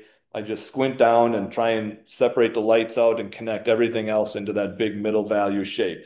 Then when I do it in color, I copy that shape, only now I change the color on my brush often. Okay. So here's another example, the reference photograph, just working through it initially. You know, I don't put that light wash on the value study. I just leave white paper. I go right to the next stage. On the color version, I need to put in the light green trees up there beyond the balcony. I need to put the light color on the stone wall, the light on his head, the light blue shirt, all those things. And then I go to that middle value shape and work through it afterwards. And it's not just sun and shadow, okay? It's value. So even on a rainy, cloudy, misty day or something, you're still going to have light values and middle values and darks, okay? It's not just sunlight and shadow. So it's working through finding a way to take everything, the trees, the road, into the car, the church, into the closer buildings, more trees, reflections on the road, one shape. Connect, connect, connect. And then when I paint it, I try and do close to the same thing. The blue grays into the browns, back into the blues, into the little warmer color of that building, right into the blue grays of the street. Okay, just still connecting those shapes somehow, some way, and that just simplifies your composition down. It's a nice way to think about, making sure that you're understanding the process. What's in my light wash? How am I gonna, what shapes do I need to include in my middle value wash? Then I come back in and put those dark shapes on afterwards and add the illusion of detail and try not to overdo it too much. Windows and trees and car tires and people, whatever it might be. All those small things come on at the end afterwards. So this process right now that I'm doing, that value study, I skipped the light wash. I just left it all white paper. I went and did the middle value, big connected shape for later. Then now on my color painting, all those white areas, or most of them, needed some color. I needed some light, warm color on the beach. I needed some pale blue on the boat. I needed some turquoise on the fishing net. I needed some colors in here. And then, of course, yeah, we have some white paper on some of the pelicans. But I haven't done this big middle value shape net. That's going to be next on here after this dries. Okay, so this is a point to kind of pause, let this dry a little bit, let Hannah talk a bit. And once this dries, then I'm going to put this big shape on here. And now when I paint around this area, I won't have white paper. I'll have the turquoise fishing net. When I paint around this area, I won't have white paper. I'll have that burnt sienna of his arm. When I paint around this area, I won't have white paper. I'll have that light sandy beach. Okay. Thank you so much for that clarification. I think everyone who has been with you for a while, we know these things. Yeah, But for a new person, it's going to be like, okay, it's kind of the same, but it's also not the same. And what's next? So basically, if I summarize this, the value study has white paper, middle gray layer, leaving everything that's kind of light completely white. yep, So you don't paint the lightest, you do paint the middle gray, and then when that has dried, you also paint the dark parts. Whereas yep, in the painted color version, you actually paint some of the light in the colors that you need, while you actually save some of the white paper if there's something that's highlight white. yep, yep, And then you exactly. paint the middle values, but with color this time. And then you paint the darker details, but with color potentially this time. So it's actually you skip painting the first one and then you paint two layers on the value study, but you paint three layers in the color version. Yep. Basically, you have light, mid, and dark. Mm. So I only do the light, I just leave white paper. So I skip that stage on so there's really only two stages, the middle value, and then I'll come back and practice some of the darks. The color painting, I need all three stages, light, mid, and dark. So I just painted the lights, let it dry. Then I'll paint the mids on here, the darker water, the shadows and stuff, the middle values. Then I'll come back to here and put in this dark shadow, some Yeah. darks in the boats, the dark on the back of the motor, this cast jet, the darks on the Pelicans. I'll work through, practice that on the value study. And by that time, my middle value on here will have dried and I'll put the darks on my color painting. And if anyone is feeling, this feels so complex for my brain right now. I would actually need to do this more step by step. Then we're gonna share how you could do that right now, because just touching this for the first time, it's like you're mangling your brain in completely new ways, and it feels Yeah. this makes things harder instead of easier. However, when you do this, when you learn this, it can make every reference photo possible to paint in a completely different way. So let me just just share some information of how you can learn more with Andy, and also what are some other important aspects of learning how to paint more fluently, more easily, and enhance your skills and finding your artistic voice. One of those aspects, as we mentioned, is painting techniques. We had the questions regarding cauliflower and paint and finding the color. I don't know if color is actually painting technique, but you knowing how to use watercolor, color mixing, color technique, water and paint ratio, and those things.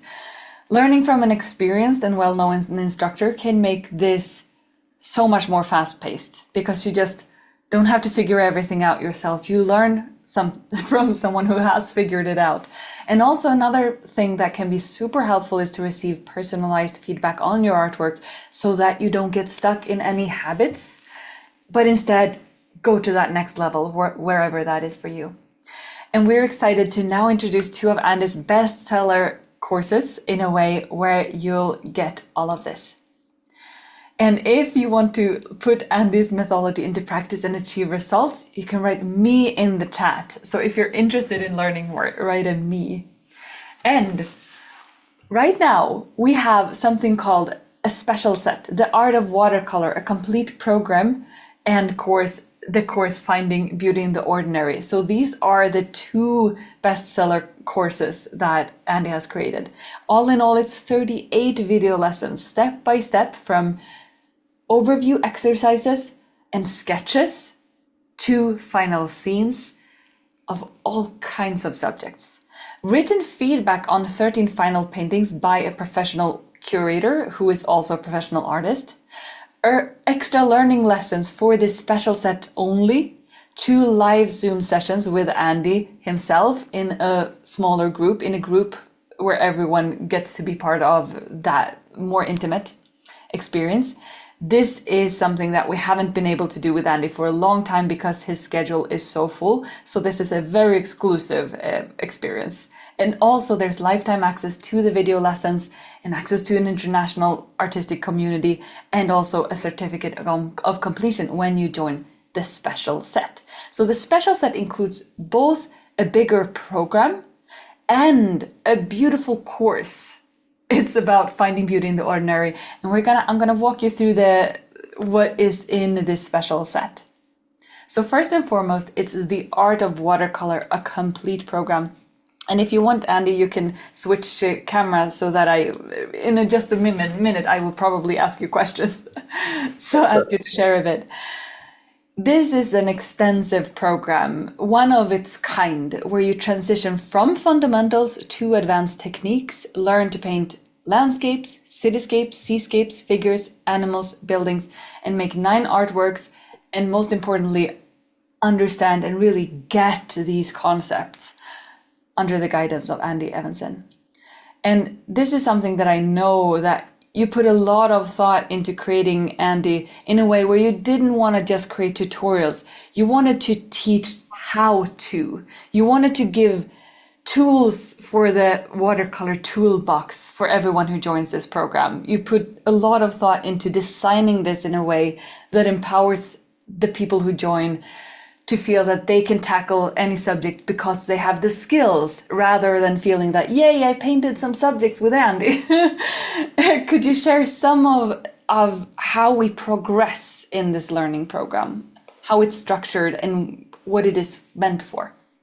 Yeah. So again, it just starts, the basics about the materials. People have questions about that. And I mean, everybody has to get comfortable with what works for them, what type of brushes they use, what brand of paint and paper and everything. That's very individual. But I just kind of talk about things you should keep in mind when you're choosing your materials.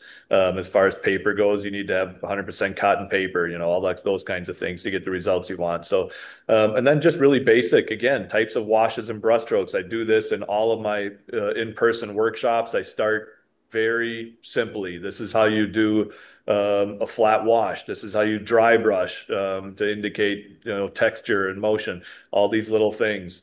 And then what I was just talking about now, the value study process. I explain that more in depth and how I, plan my painting through the use of those building blocks, the light, mid, darks, and how much easier that makes the color painting process, and also how you start improving compositions that way and not just copying your photograph. When you see things in black and white, any potential problems become very obvious. And then, yeah, when it goes into the painting, from reference photographs, it's not all about just doing the paintings. I don't even finish a lot of these things. It's just, this is a good example of a sky. Okay, so not worrying about the rest of the scene, just try and practice this sky, practice these trees. There's all sorts of different little simple trees, palm trees, winter trees, trees that are full of foliage, evergreen trees. So just simple little practice exercises that I don't think people do enough. So that when it comes time to painting a palm tree or an evergreen tree, they paint the same shape over and over again, and they're not thinking about what actually makes it look like that kind of a tree. So, breaking it down, like I said, into those simpler building blocks, that's really important because yes, there are tutorials out there where you're doing a whole painting along with me and following along. But then also, what do you do after that? When you see your reference photographs, you need to know how to, translate your own reference photographs into paintings. And hopefully this course gives you, a little bit more confidence going forward and not just, following along with me with three paintings, but how to tackle many different skies and many different types of trees. And it progresses on to animals and figures and everything. So. And I just want to mention that these preparatory exercises, types of washes and brush strokes, this is what is then applied. As you can see, it's a completely different technique in all of these, in the sky, in these trees versus these trees, and these trees. There, all of these brush strokes are then being used on the specific subjects that you teach. And we start here with value studies and pretty complex scenes and understanding how to simplify them and how to tackle them value wise. And then we move into learning about the different techniques on different subjects. And is there anything else you want to share when you watch these are the final one, two, three, four, five modules where you dive into other aspects of painting. And we can recognize some of these from what we're doing today, and some of them are different. So, is there anything else you want to share about the journey of this program? Yeah, I mean, I know it's a pretty involved, it's a pretty comprehensive course. And again, it's not about creating finished paintings because I've had people ask me, how do you paint water? I'm like, what are you talking about? What kind of water? Is it a waterfall? Is it an ocean? Is it a stream? Is it a pond? Is it, there's all different kinds of water. Same with skies. Is it a sunset sky? Is it a cloudy sky? Is it a gradated wash sky?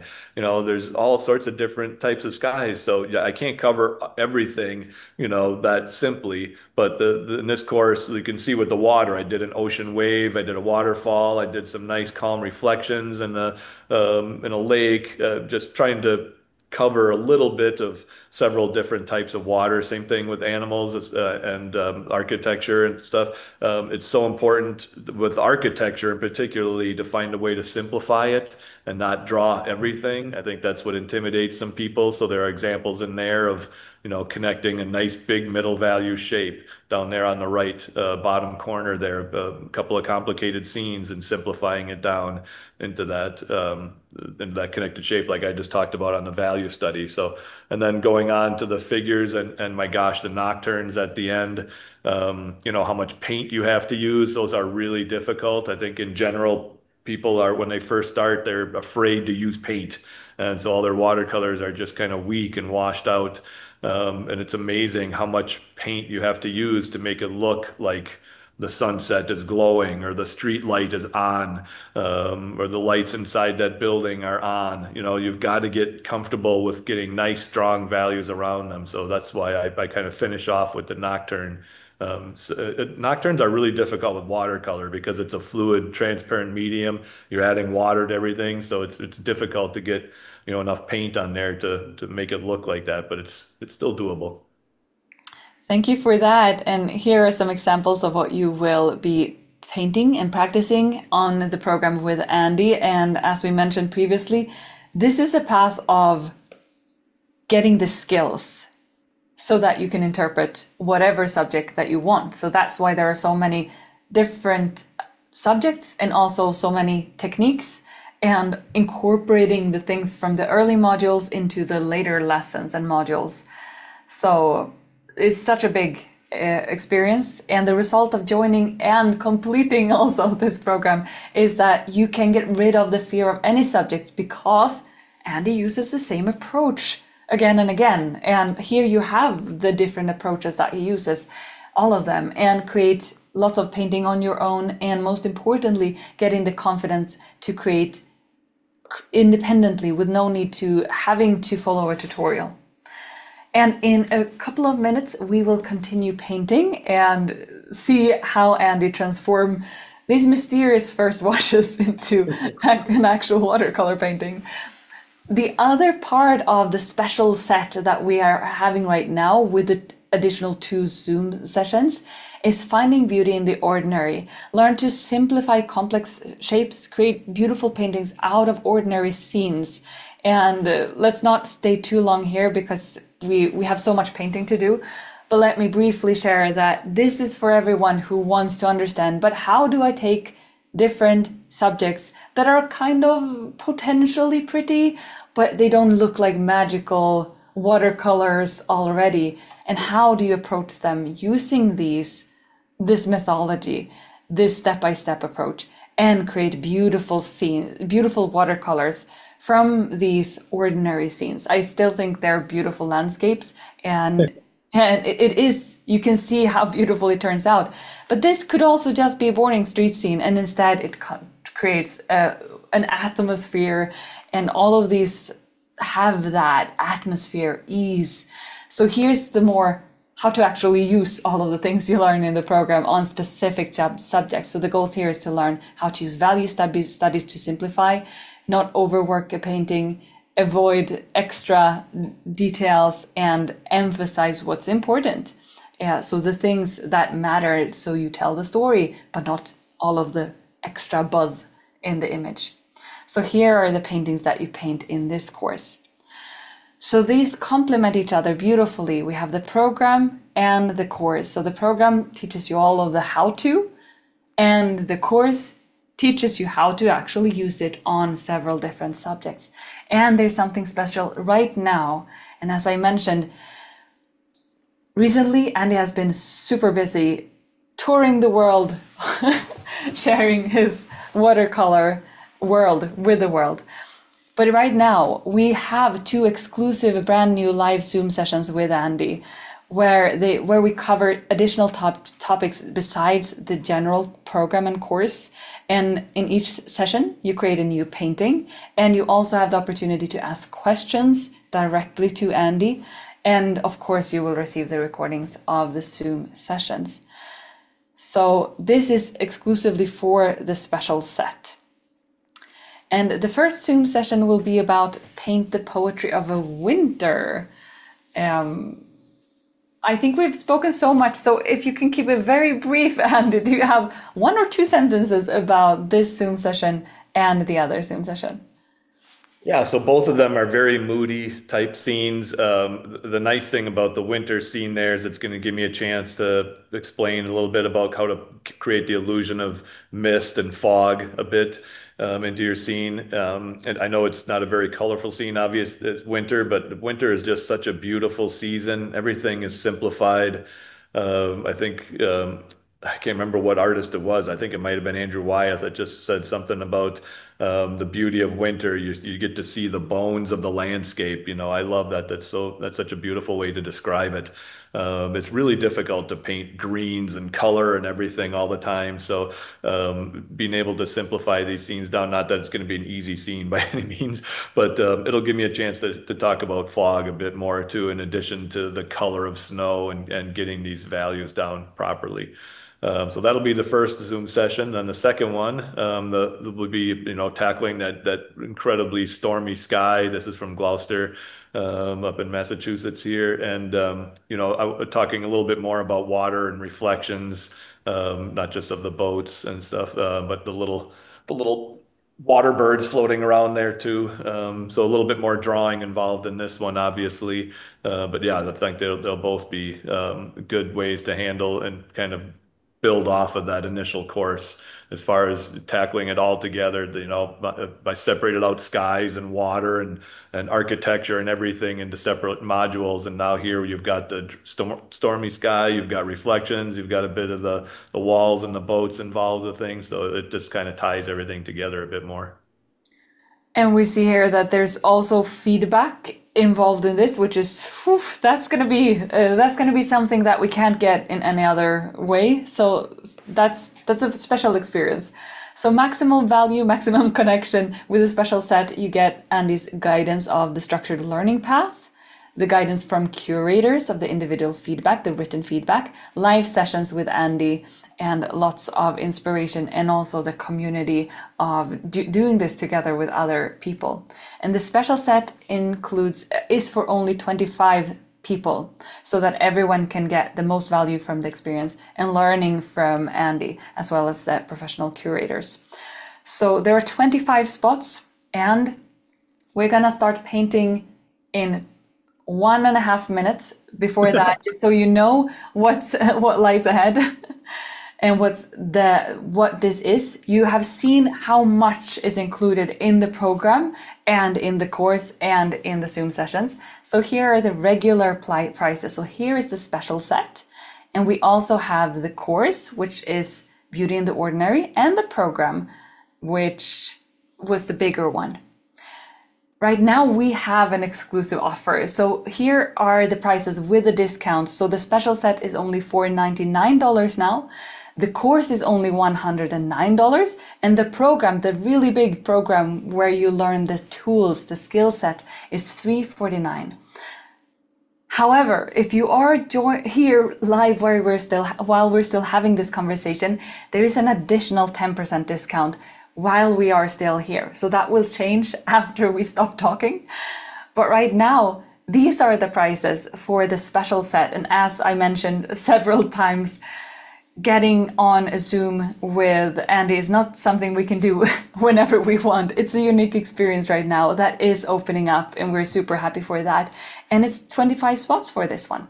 So if you want to grab one of those spots, you can scroll down and click join the program. It's a button underneath the video, so you can scroll down and join this special set.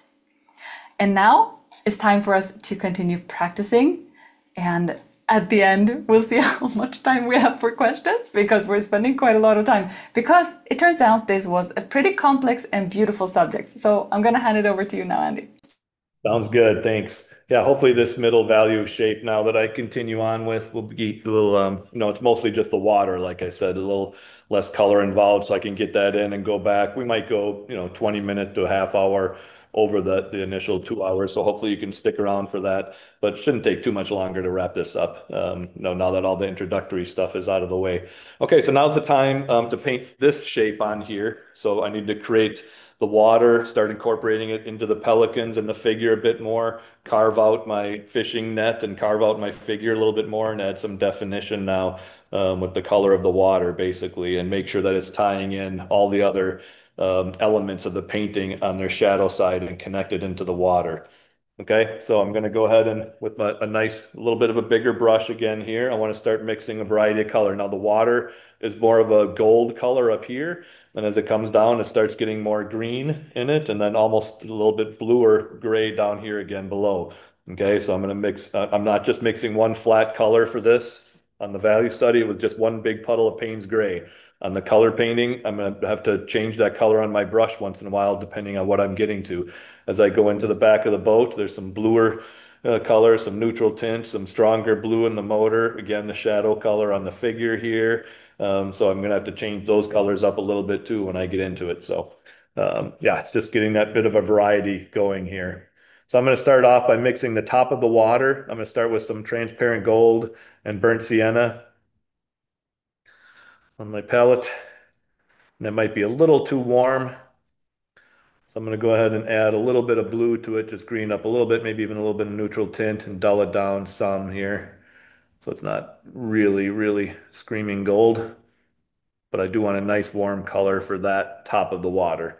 I'm going to switch just to my palette for a second so you can see me mixing these colors maybe a little bit easier. And I'll get it out of that light range there. Okay, that's the color that you've seen. Sorry, there's a light on it and it kind of gives a little bit of a glare, but that's going to be for the top of the water, that goldish color. Okay, and then as it comes down, like I said, it's just going to get greener.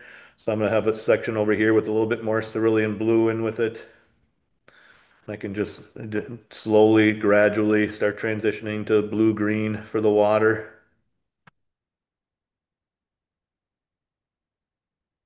Okay, when it comes down, I want a little area of my palette to show some kind of violety blue and neutral tint and kind of stuff. So when I'm working my way into the boat and the figure and stuff, I have a little bit of that color on here. Okay, so it's not all just green and gold on my palette. I want some of those colors on here too. All right.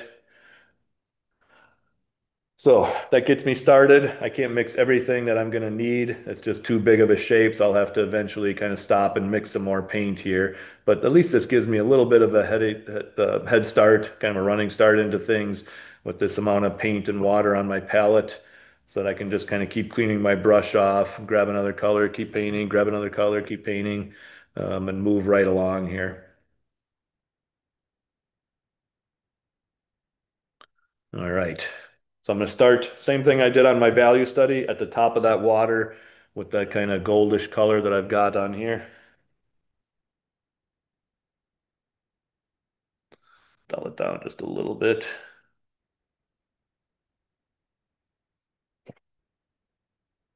And I want to build up a nice bead just like I did. I don't know if you remember when I did that value study, but over here on the corner where the boat was, there was a nice big bead of paint and water sitting there for me when I came back to it after working my way across the water a little bit. So I want to keep building this up. So I've got a nice bit of that sitting there for me.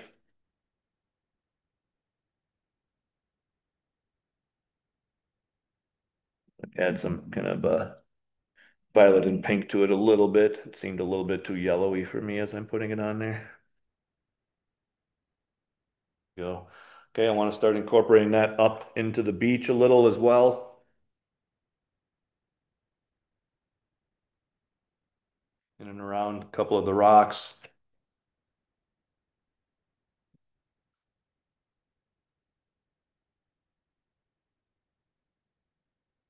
Some of those light areas of brighter rock. Okay, just getting the top of that water in here now. Keep that bead going. Don't want to lose that bead of paint and water.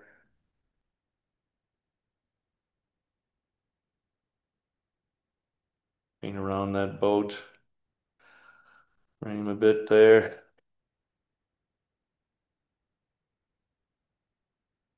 Right down. Now it's coming right into my figure's hat. That's a little bit brighter, but I can paint around his face a little bit and his shoulder. Okay. Keep that brush wet. Going right up into the side of the boat here. Not worried about the cast shadow just yet. I want to get a little bit of that blue violet into the back end of that boat here and the shadow side and let that connect with the water. Just like I did on the value study, I'm going to do the same thing here. Just go right into the back end of that boat, like so. So now my boat is connected into everything else. That's important. Just another shape. Rinse that off. I keep rinsing my brush off, grabbing another color, go back, go right back to where I left off. Want a little bit of that light on that side of the boat reflecting down into the water.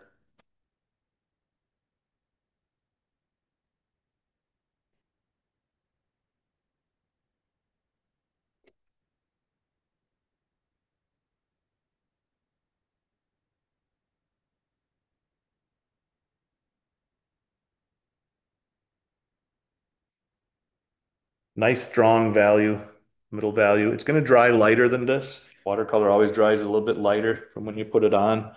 So make sure you're going good and strong with it when you put it on here. I'm going to paint around the top of this guy's arm, shoulder, and his forearm. Try and leave that little highlight and then the top of the net here too.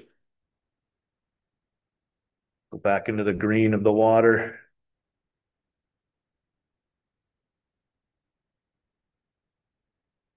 Back into the green of the water over here too. Just keep that bead. I keep going back and forth, trying not to lose that bead too much. Got to go back and forth on here so that you don't just get caught up on one side. Okay, now I'm getting closer and closer to the fishing net. I might leave a couple of these ripples behind here, but I need to kind of define the edge of that fishing net a little bit here now. I don't want it to be quite that hard edged, so um, I'm going to come in with a little brush and kind of soften this in just a minute. I didn't really bother doing that on the value study, but I want to do that here. Some of that fishing net can merge into the water a little bit too. It doesn't have to be completely surrounded here. Let that fuzz a little bit there. Give it a light side, shadow side. There's the edge of that fishing net. Right down to his hand. So I'm just taking a little brush here now and softening that edge a little. Back to the water again. I'm gonna have to start contending with pelicans pretty soon. Joy. Okay, I'm gonna go right through the bill of that pelican, just like I'm doing on the value study. Keep looking up at my value study from time to time to make sure I'm not straying from my plan of attack. I'm painting this shape on here. Okay, now I'm going to soften the edge of that fishing net again a bit with on the edge of the water here.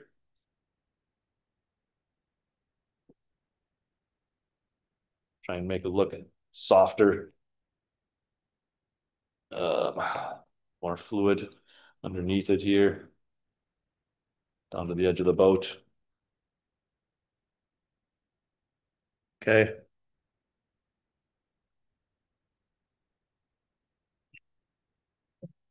So we can go a little darker with some of the water there to make sure we're seeing where the fishing net is. Okay.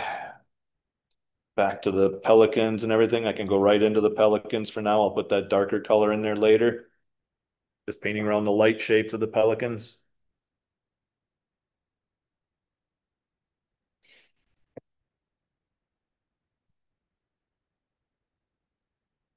One more time, painting around the light shapes, coming into the shadow shapes. There's more of the edge of that fishing net over here. Just kind of trying to keep that nice and soft where it hits the water. Kind of interesting. The shape of that fishing net actually looks like the shapes of the pelicans. Didn't notice that until just now. The way it's piled up like that. I'm gonna try and leave a little bit of that rope coming up. It's not a big deal. I can do that with gouache or something too.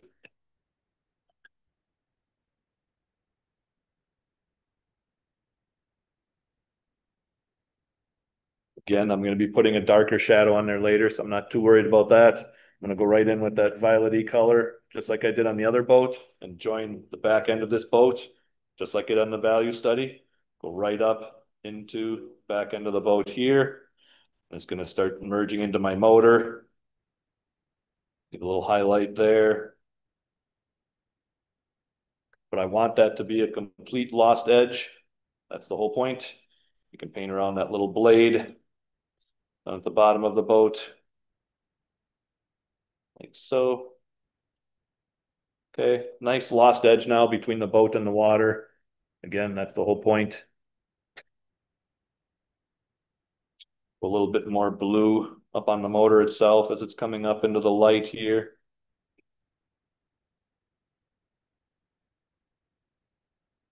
Ultramarine blue, cobalt blue. Can't talk about every color shift I'm doing here, but just make sure you're making it not too boring by changing up that color once in a while. All right, back to the water again. Don't want to lose my bead. Keep working again, leaving the small little light shapes behind, painting right through the darker bills. I don't have to paint around black bills of my pelicans.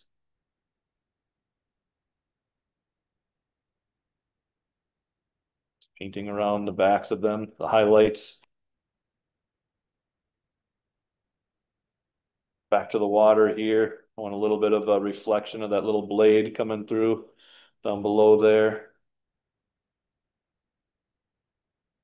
But notice I just keep going back and forth to make sure I don't lose that little wet edge of this shape that I'm painting. I go over here and then I come over here. It's important to just kind of preserve as much of that as you can. Okay, I want a little bit of the reflection of the guy and all that stuff down here too below the boat. Just keeping it nice and simple. You can paint around that little yellow rope one more time. I can paint right through the bill of this pelican again. Can paint right into the body of that pelican. Paint around the head of this pelican. Paint right through the bill of that pelican. It's all the same thing I did before. Only now I'm doing it with green water and not just Payne's gray paint. I know it's not easy. I'm not trying to freak you out or scare you away. I'm just trying to show you that you can paint these complicated scenes without getting too crazy with it. It's amazing when you start planning and thinking ahead through values, how you can simplify some of these things down and make them into something you can actually paint. And not just paint, but paint quickly and loosely. I mean, that's the whole goal, right? People, when they take my workshops, they always say, I want to loosen up a bit. I want to loosen up a bit. You don't loosen up by painting everything on your reference photograph. You need to edit a little bit, find a way to simplify the process down, make sense of it. Okay. Um, it should kind of walk that fine line between accuracy and looseness. Like I said, you want to have enough information in here to have it make sense to the viewer, but not so much that it becomes a coloring book. Okay.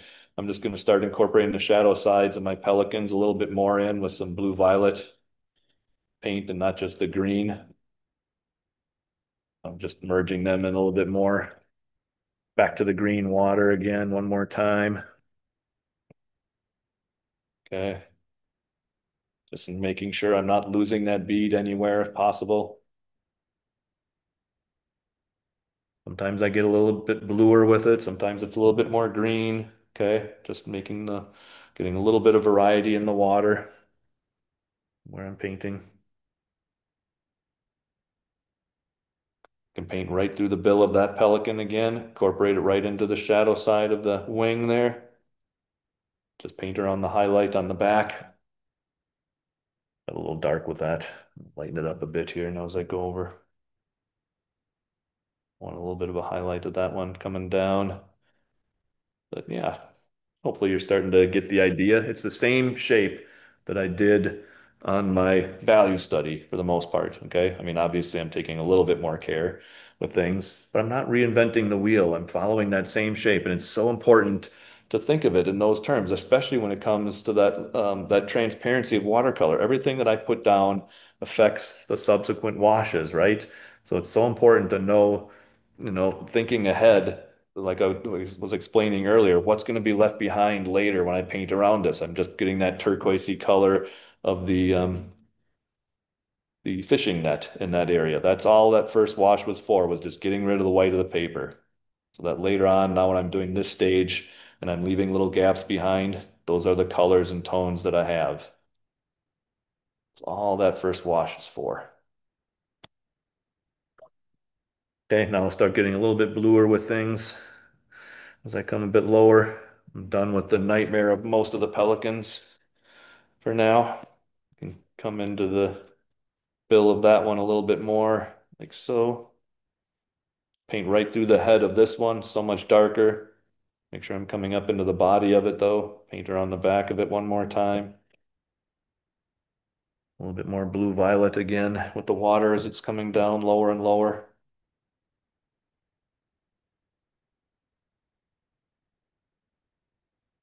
And if you just keep changing that color on your brush, how often I kind of rinse the color off of my brush and go back to my painting palette and grab a little bit of a different color and come back. I'm going to put a little purple into it right now, okay?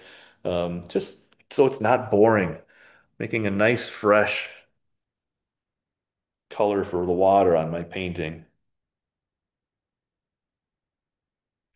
Okay, now I'm going to leave a little bit more of the initial wash behind as I'm coming in here.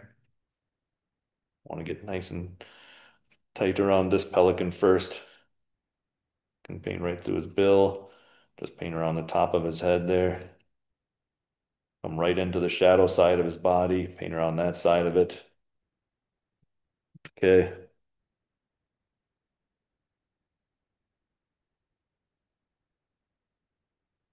Now, like I said, maybe there's a couple little lighter waves that I can show through here from that previous wash.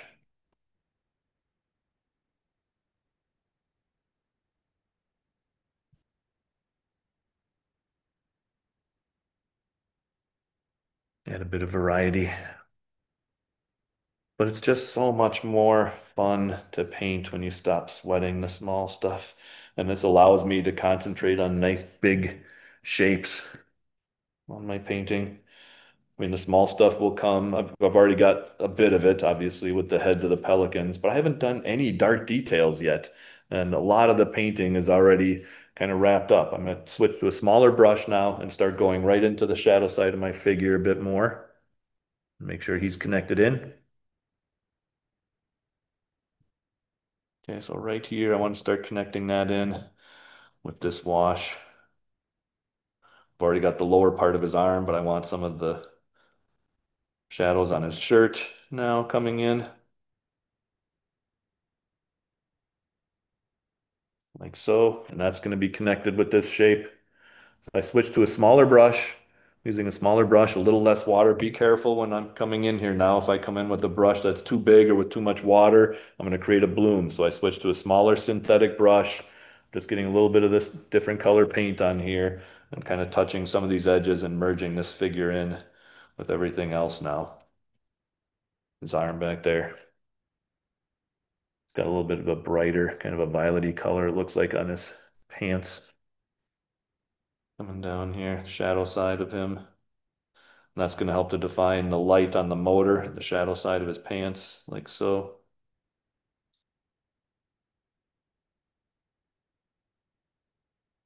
So that's just painting around the top light of the the motor. Okay, that helps to define that. Negative painting, shadow of the interior of the boat here around his shirt. A little bit more. Wanted that lighter. His arm can connect to that bluish shadow on the boat up here. I'm painting this shape right now. So I went back to the value study. I'm looking at those connections, making sure I'm getting those in here. This is what it's all about. Making sure your figures are all part of it. Okay, so I'm a little bit bluer in there now. This shape, this shape of that shadow coming through.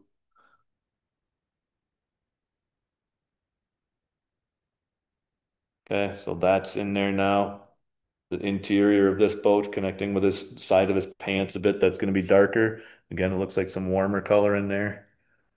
I'll switch to some browns and reds. I can put his hand right down and start painting that slightly darker shape off to the left of him. Just some stuff stashed in the under the seats of the boat here. And again, that can join right through with his hand, his arm coming in right up to his pants. like so. Same shape I did there. A little bit more care on it, obviously, because I'm doing the color painting now. But again, now he is part of that shape. He's not separated from it. Everything is touching something else. So important. I'll come over here to the cooler. Make sure that that is. But I didn't switch and do all this small stuff earlier on and lose the big bead of my water. I wanted to make sure my water was nice and connected and smooth and fresh. These are the smaller areas. So I tackled the big connected shape first, and now I'm coming back and connecting some of the smaller things with my smaller brush. So always tackle the big problems first. Make sure that's working primarily, and then come back in to the smaller things. I don't want to lose that big bead of paint and water in my in the water shape to get these little tiny things inside my boat in there. Okay, but it's all connected now, pretty much the exact same shape that I have on my value study.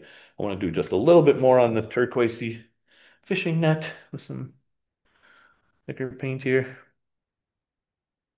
Trying to do in a couple more little areas.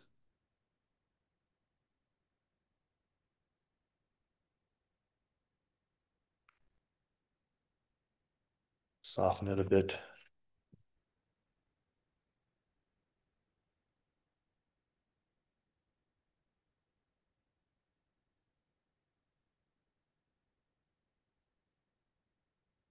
Go a little bit stronger with the turquoise is all in a couple areas.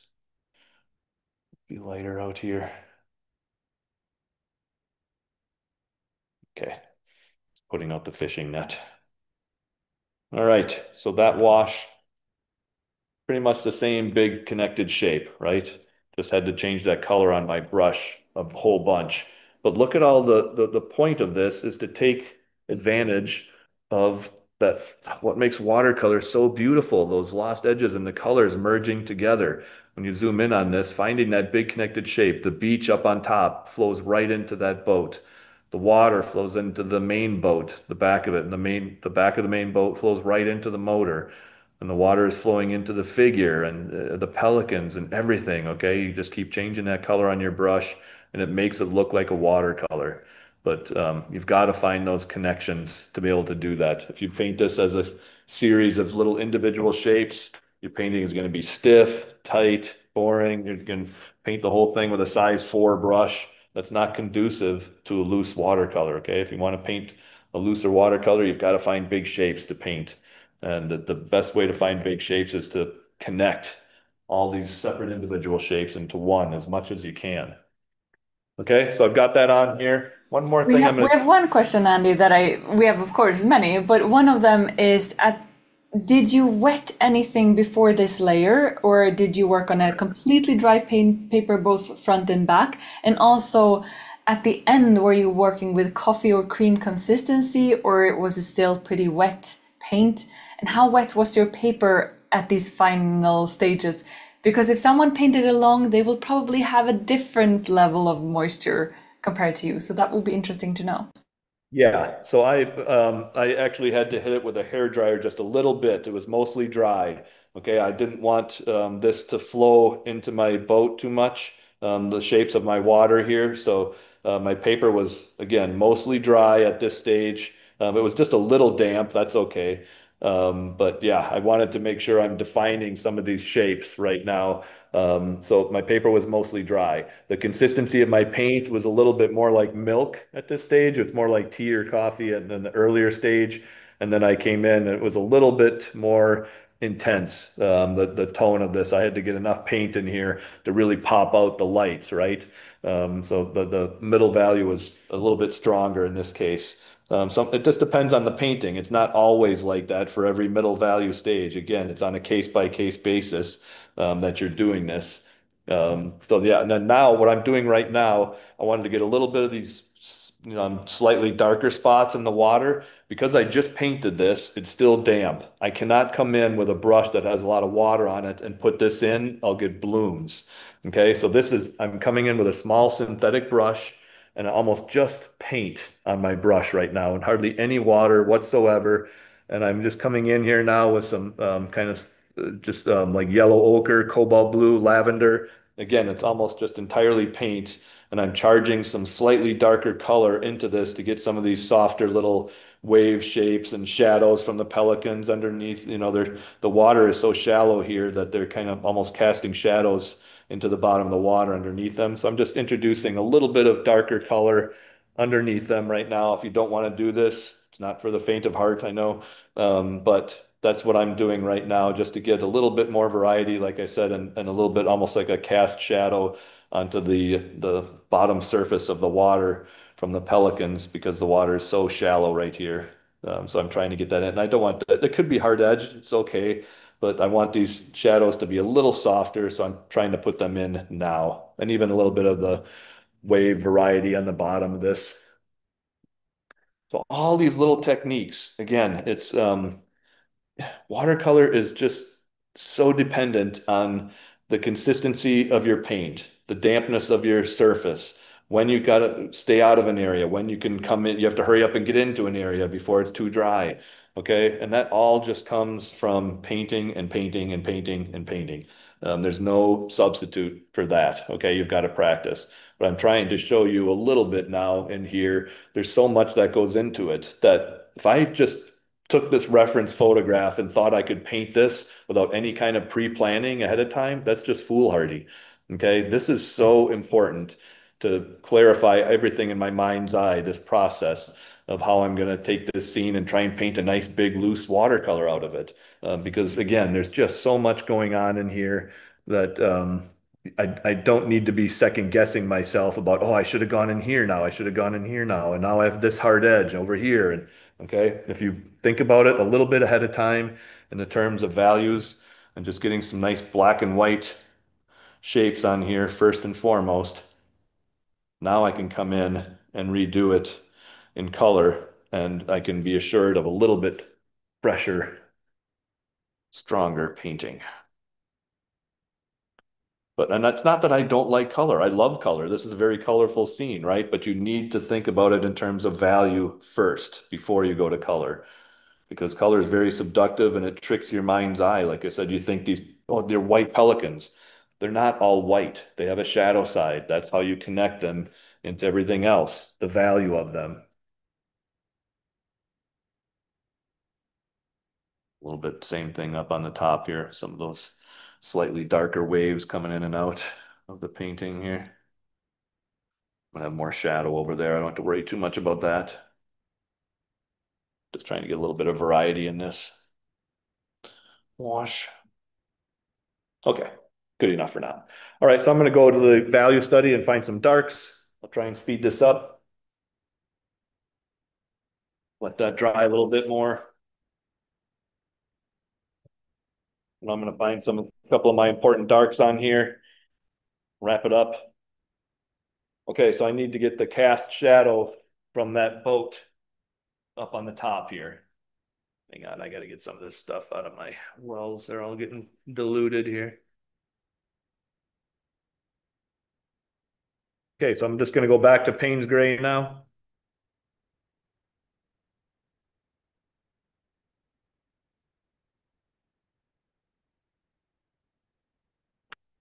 All right, so I've got this cast shadow out here onto the sand.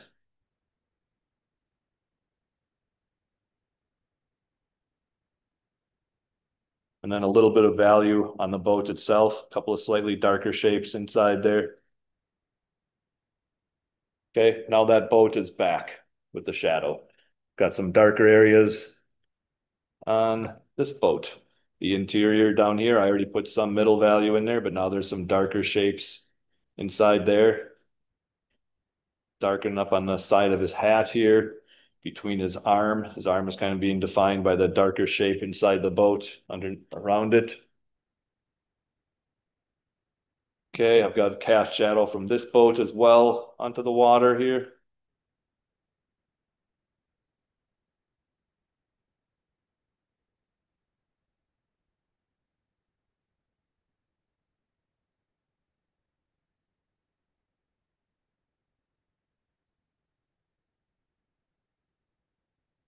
That's helping to define the side of that boat a bit. Wasn't worried about the fact that it was almost completely merging before. That was the whole point.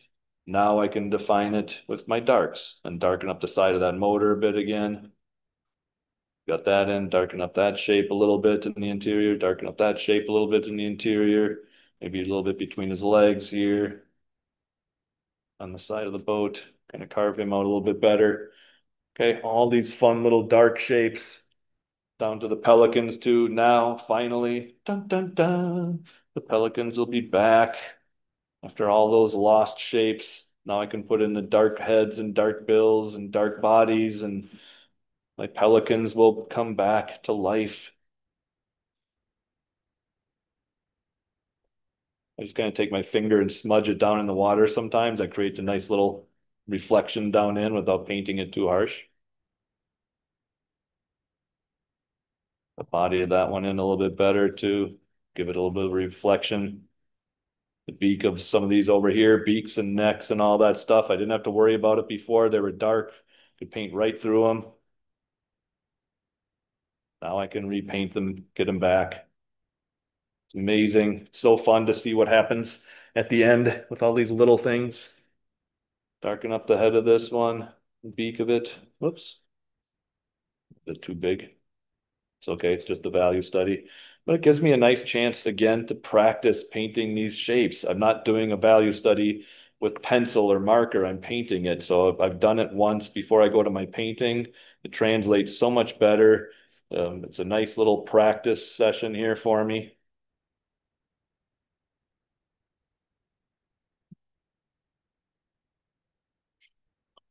Okay.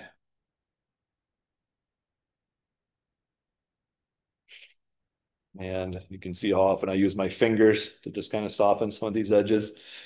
But it works. It's a nice quick way to add a reflection underneath a darker shape. Okay, a few more little waves down here. But in general, those are all the dark shapes there. Look how much more defined it is now, even just in black and white, simple little shapes. Like I said, all the bills and bodies of the pelicans are back. My figure's a little bit more defined. The cast shadows of the boat, so they're there a little bit more. I wanted to go even darker on this guy's arm.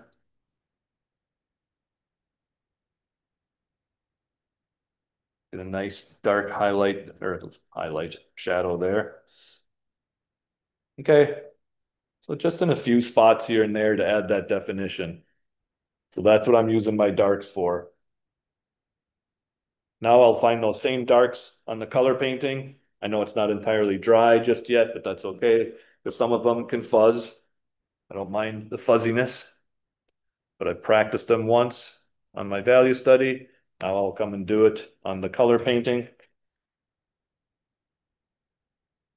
All the same shapes that I did, starting with the shadow from that boat up here. I want to put that in. I'm just going to mix some neutral tint, lavender, cobalt blue, whatever. It looks like kind of a purpley color. Technical term, purpley color.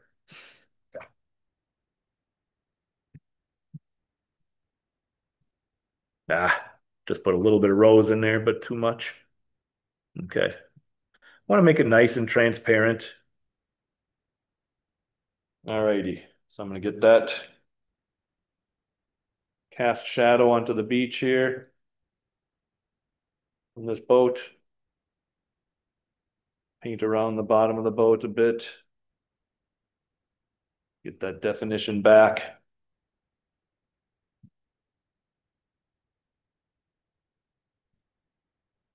Might fuzz a little bit because this wash hasn't had a chance to dry entirely yet. So I need to be careful still about how much water I have in my brush. Trying to speed things up a little bit here for the time we're going long. So ideally I'd maybe let this dry just a little bit longer, but it's fine. No big deal. And again, if it fuzzes just a little bit, that helps to make it look like a shadow. It doesn't need to be entirely hard edged here. Okay, so I've got that into the water. Let's see here. Cast shadow on this side. A little bit greener down there.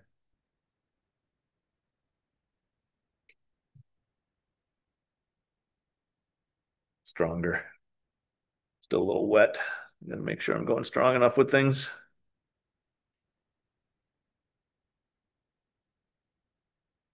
That's gonna help to really pop out the side of my boat over there quite a bit more.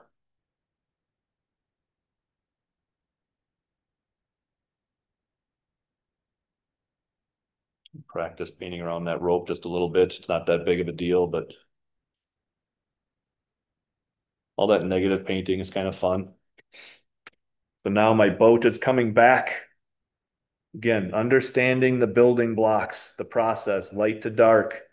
Watercolor, we don't paint our light shapes. We create our light shapes by painting darker shapes around them.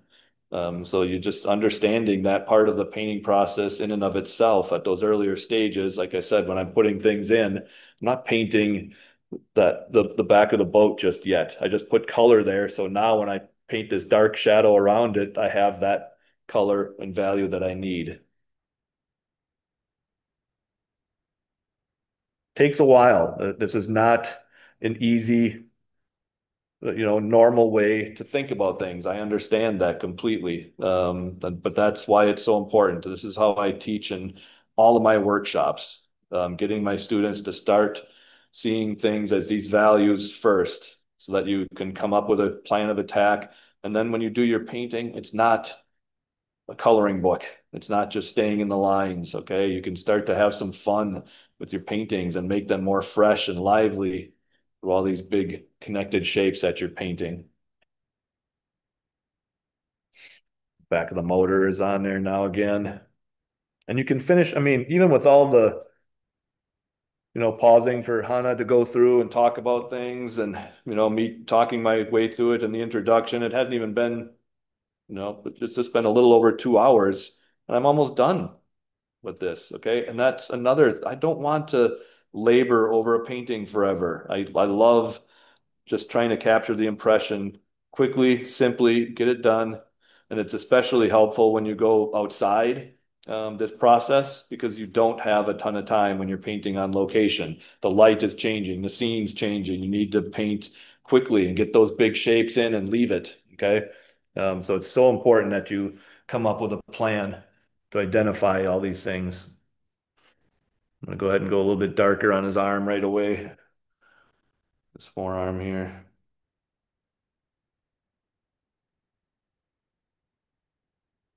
And his hand into the fishing net.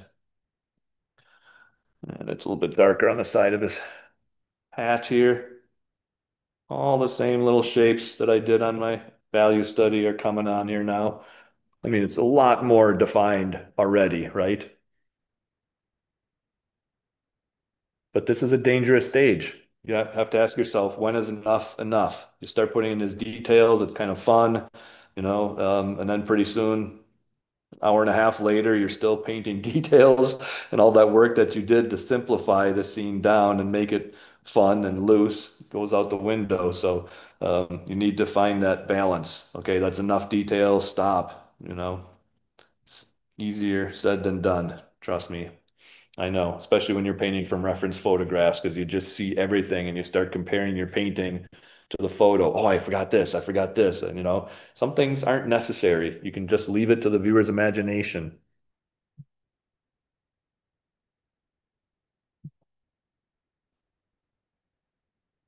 But darker reflection underneath here a bit, a couple of spots,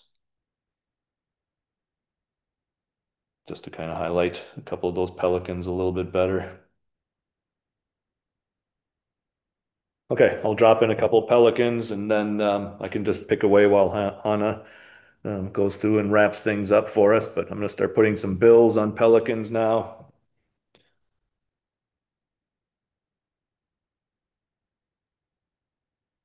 And again, if they fuzz a little bit, that's fine. The reference photograph froze this moment in time. These birds were flying in and out of the scene, floating around, frantically trying to jockey for position in here and everything. It's okay if some of them, their shapes fuzz and blur a little bit. That helps to create the illusion of motion and movement. So if I start putting some of these darker shapes in now and they blur, No big deal. I'm not going to worry about it.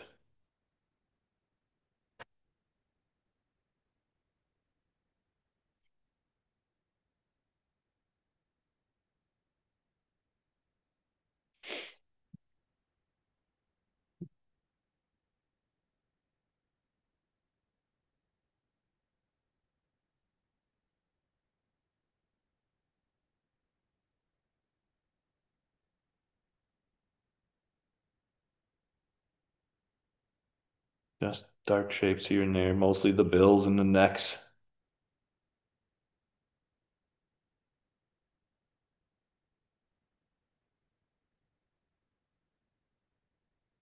And look how light my first wash is now. All those things. Now that I've had a chance to put my middle values in and the darks in, people don't go dark enough with those earlier washes because they're just looking at it compared to the white of the paper. And so they make it way too pale, but you've got to go nice and strong with all that. In fact, I might not even gone strong enough in some areas, but went pretty strong with the value of my water. And it's drying, now that I'm putting darks in, look how much lighter my water looks in comparison.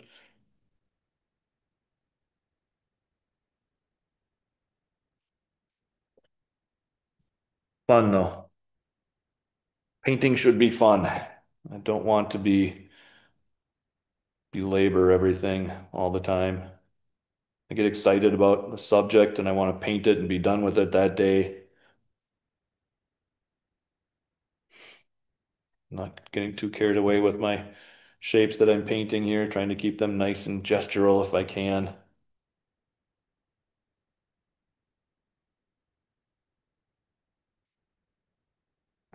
All right. So, Hannah, I will turn it back over to you. I think I have a few other small little things I want to do, but I can do that while you're talking. This has been so fascinating, and always it enters those I don't really know where this is going stages, and then the relief when when the final puzzle pieces come together and explains all of the puzzle. Yeah, exactly. It's like that's what I was saying. The understanding the process, and people want to jump ahead too often. My fisher isn't in there yet. My pelicans aren't in there yet. So you just go and start doing things before the logical time for it. And so yeah, just understanding all this. Like I said, that there's a time and a place for putting in some of these details. Make sure you're not jumping the gun too much. And I mean, that is part of the unnerving aspect of it, of course, is, you know, um, not having some things defined until you've been painting for 2 hours and now all of a sudden this appears. I get it. But yeah, Yeah, requires some patience and trust. exactly. Yep, So exactly. Trust the process. Yep. if any one of you painted with us, or if you do paint together with Andy after this, don't forget to share your paintings on Instagram so you can use the hashtag paint underscore with underscore artefacto or tag artefacto underscore school so we get to see and celebrate your works with you. Yeah, fun. And if you've tried these techniques yourself, you so many people have tried them and realized what a game changer that really is. And this is a glimpse. It's very hard to feel that you own this and that this is easy peasy from now on. So if you want to dive deeper into it, we want to invite you to this special set, which includes the program, the bigger program, and also the course Finding Beauty in the Ordinary, as well as two exclusive live Zoom sessions. So we begin with the Art of Watercolor, a complete program, and I'm gonna share a bit of what that really is, so that you can see. You will come to this site where you can always read more if you want to. And here you have an overview of the first and foremost the introduction module, and then the first learning training module, which is about washes and brush strokes. And when we have seen you working now, Andy, we've realized that if the technique doesn't really work for your approach, we're not going to get your results. We have had lots of comments regarding the wetness of your paper and how you use the brush and the wetness of the paper and the brush and all of these things. And all of those things are covered in much more detail, of course, in this program. And then when you come and you also practice the transition from value studies to color, so that that transition feels easier. And then you practice wet into wet on skies, several different skies, and then focusing in on value studies to understand how that can improve compositions.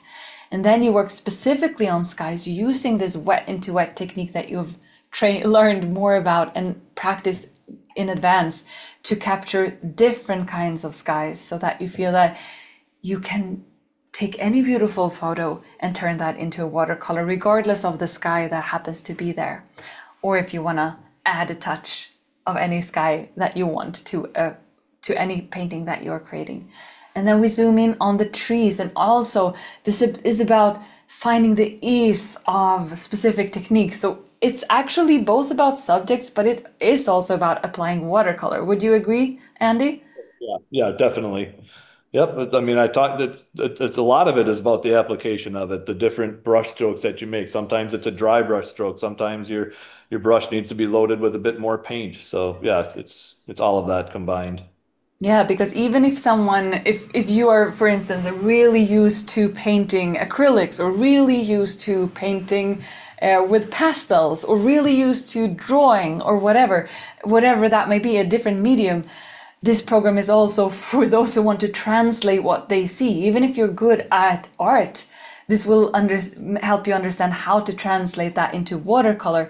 And if you are beginning with watercolor and just want to get the best tips while you're starting out, this will also take you by the hand and guide you towards increasingly more complex scenes so that you have that step by step by step approach. And as we can see here, there is simplification involved, and we can all decide where we want to land, where we want to end on that simplification choice, because that is a personal preference. Would you agree, Andy, that we can all choose when we want to stop adding details? That's up to us. But this technique and this approach enables us to start from the basic and then stop whenever we feel that, yeah, that's enough.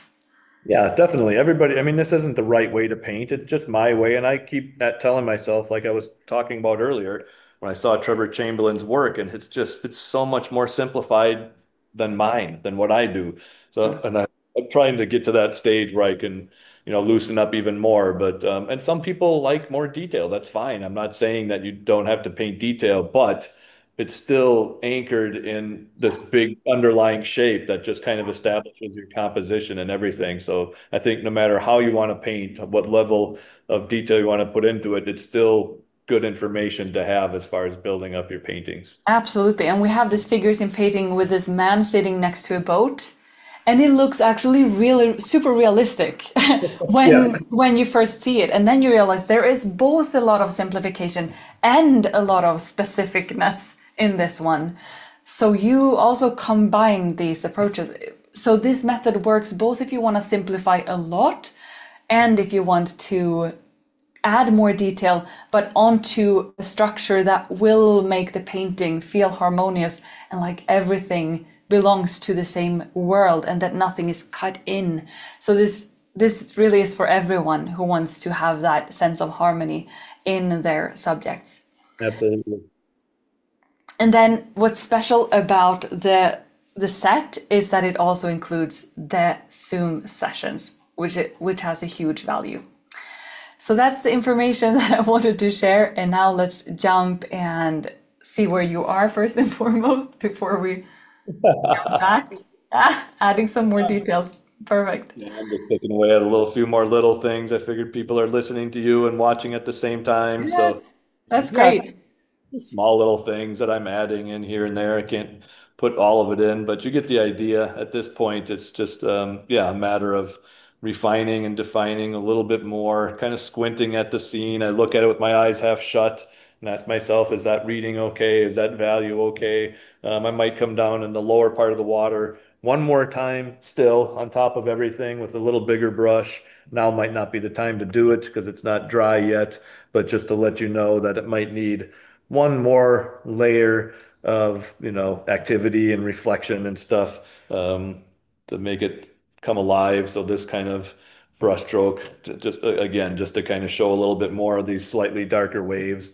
So I'd probably do that in a bit. Like I said, I don't know if I can quite do that now. It hasn't had enough chance to dry, and I don't want to create blooms and blossoms. But that's one more thing I might do down there to aid in the illusion. So there's always, it's not as cut and dried as one, two, three. Okay, watercolor is never. I don't want to make it sound like that. For sure. It's a very, very tricky medium. There's a lot that goes into it. But at this stage, like we were just saying, now I can just I've got all the guts of the scene in here. Now I can just kind of evaluate and look at it and add some little things here and there that it might need. But at least anything I do on here now, I'm not relying on these details to kind of save the painting, right? It's all, for the most part, it's all in there already. Now it's just little things to add in the illusion of detail and stuff. And again, it's fine. It doesn't need really anything in that regard right now. I think it's reading fine. But when I look at it, it's just like, maybe a few more little wave shapes down below here to break it up. It's a little bit flat, show the activity in the water. So yeah, that's it. Thanks for sharing that. And I'm gonna jump back in and explain. And also, just if you were here before, you have already heard this. But if you see this for the first time, it might be difficult to know what's in the program, what's in the course, and what's in the combination of the two. So here is an overview of Finding Beauty in the Ordinary, which is a course which is all about simplifying complex subjects and creating beautiful paintings out of ordinary scenes. And here you paint 4 specific paintings of different references. And the goal here is to learn and get comfortable using value studies to simplify, and finding that ease of not having to overwork your painting, and also creating that sense that the entire paintings has a sense of harmony within itself because you connect shapes in the way that Andy teaches. So this is an overview of this course that really beautifully complements the program. And then we have the 2 exclusive brand new live Zoom sessions for the special set plan, which is exclusive for those who joins the special set, and a limited number of people will be able to join that. And all of this is to support you to grow into a confident watercolor artist with a sense of structure, clarity, and inspiration at every stage. This will also help you feel more confident to develop your own artistic voice and tackle any subjects that come your way and that you want to paint in watercolor. And the lessons that we have shared, that I walked you through, that are included, they are pre-recorded video lessons, high quality lessons, and they're stored at our platform. So there's 24/7 access to them. And during this particular launch, there is also lifetime access. And if you're experiencing any buffering or quality issues now during the live stream, that will not be the case here, because they're pre-recorded, and you can also always pause, go back, watch it at your own pace, and watch it again and again, of course. There's also a community for everyone who joins Artefacto's courses. So if you want that community aspect, that's part of this as well. They support each other. These chats are moderated by our community manager and support team, and that's a place full of motivation and support. There is written feedback on your works if you choose the special set, and that is also a way to boost you, inspire you, and help you develop even faster and with more clarity and joy. And this is the person who gives you this feedback is a person with formal education in fine art, professional with years of experience in art, trained to provide feedback and critique, and is super supportive. So this is a very high level addition to the experience. And having that feedback will tend to create more motivation and faster progress, improve skills, as well as, of course, a tailored experience that you can only get when you have that individual interaction with another artist. So that written feedback can give you that. And the Zoom sessions will also have their part of that live communication, but with Andy himself. There's also the certificate of completion for the special set. And here are the 3 options for those of you who want to learn more with Andy. So the first option is to join the course. And if you're joining it right now while we're still having this conversation, this is the price for Finding Beauty in the Ordinary. And then we have the program, The Art of Watercolor, a complete program. And while we're still having this conversation, this is the price only today, only right now. So this is a big program that shares all kinds of subjects.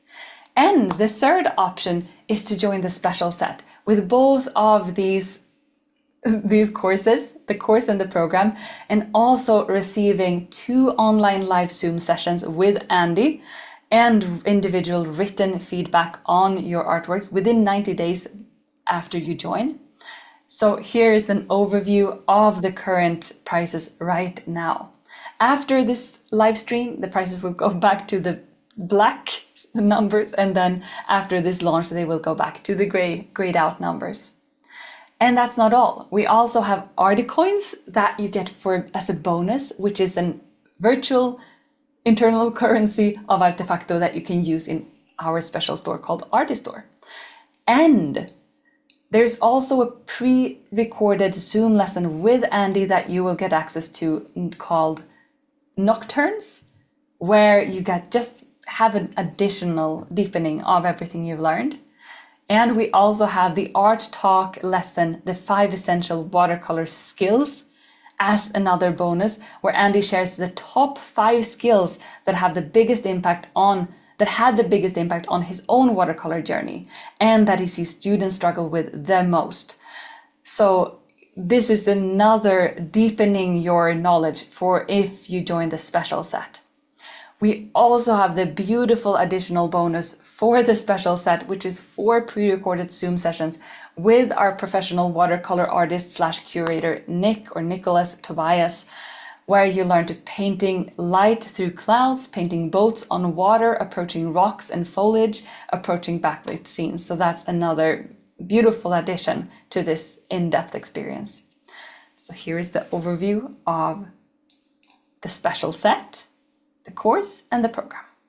And if you scroll down and click join the program, that button, you will get more information. And we only have 25 spots for this special set. So it is only for those of you who joined us while there are still spots left. So I hope that if you want this, that you join us straight away. And as I've mentioned previously, during this launch specifically, we have decided to have lifetime access. That has not always been the case. That is not always the case. But during this launch, it's lifetime access to all of the materials. So here's an overview of what you get when you join us right now. If you join the special set, it's a discount Zoom, pre-recorded Zoom lesson, art talk lesson, pre-recorded Zoom lessons with Nicholas Tobias, 2 new live Zoom sessions, and individual written feedback on the final paintings. So that's what the special set is. That's why we're highlighting that, because it's a very special set. So straight after, when we wrap up, the price will go up. So warmest welcome to join and learn Andy's system that he uses on painting after painting after painting, and that his students have used with such a wonderful result. And if you're unable to handle the total fee at once, we do have installments, so 3 monthly installments for the program and also for the special set. And then after you complete these 3 payments, you will unlock lifetime access as well as the bonuses. So you pay by clicking the join the program button, then choosing your plan. And then you can pay for that via bank card or PayPal, and it's a secure payment. And then afterwards, you will receive an email after payment where you get access to the course, so you can get started whenever you want, even today if you want.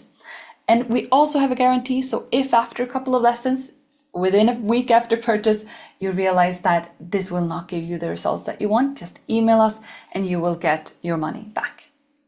So that's the overview. Warmest welcome to join for everyone who wants that.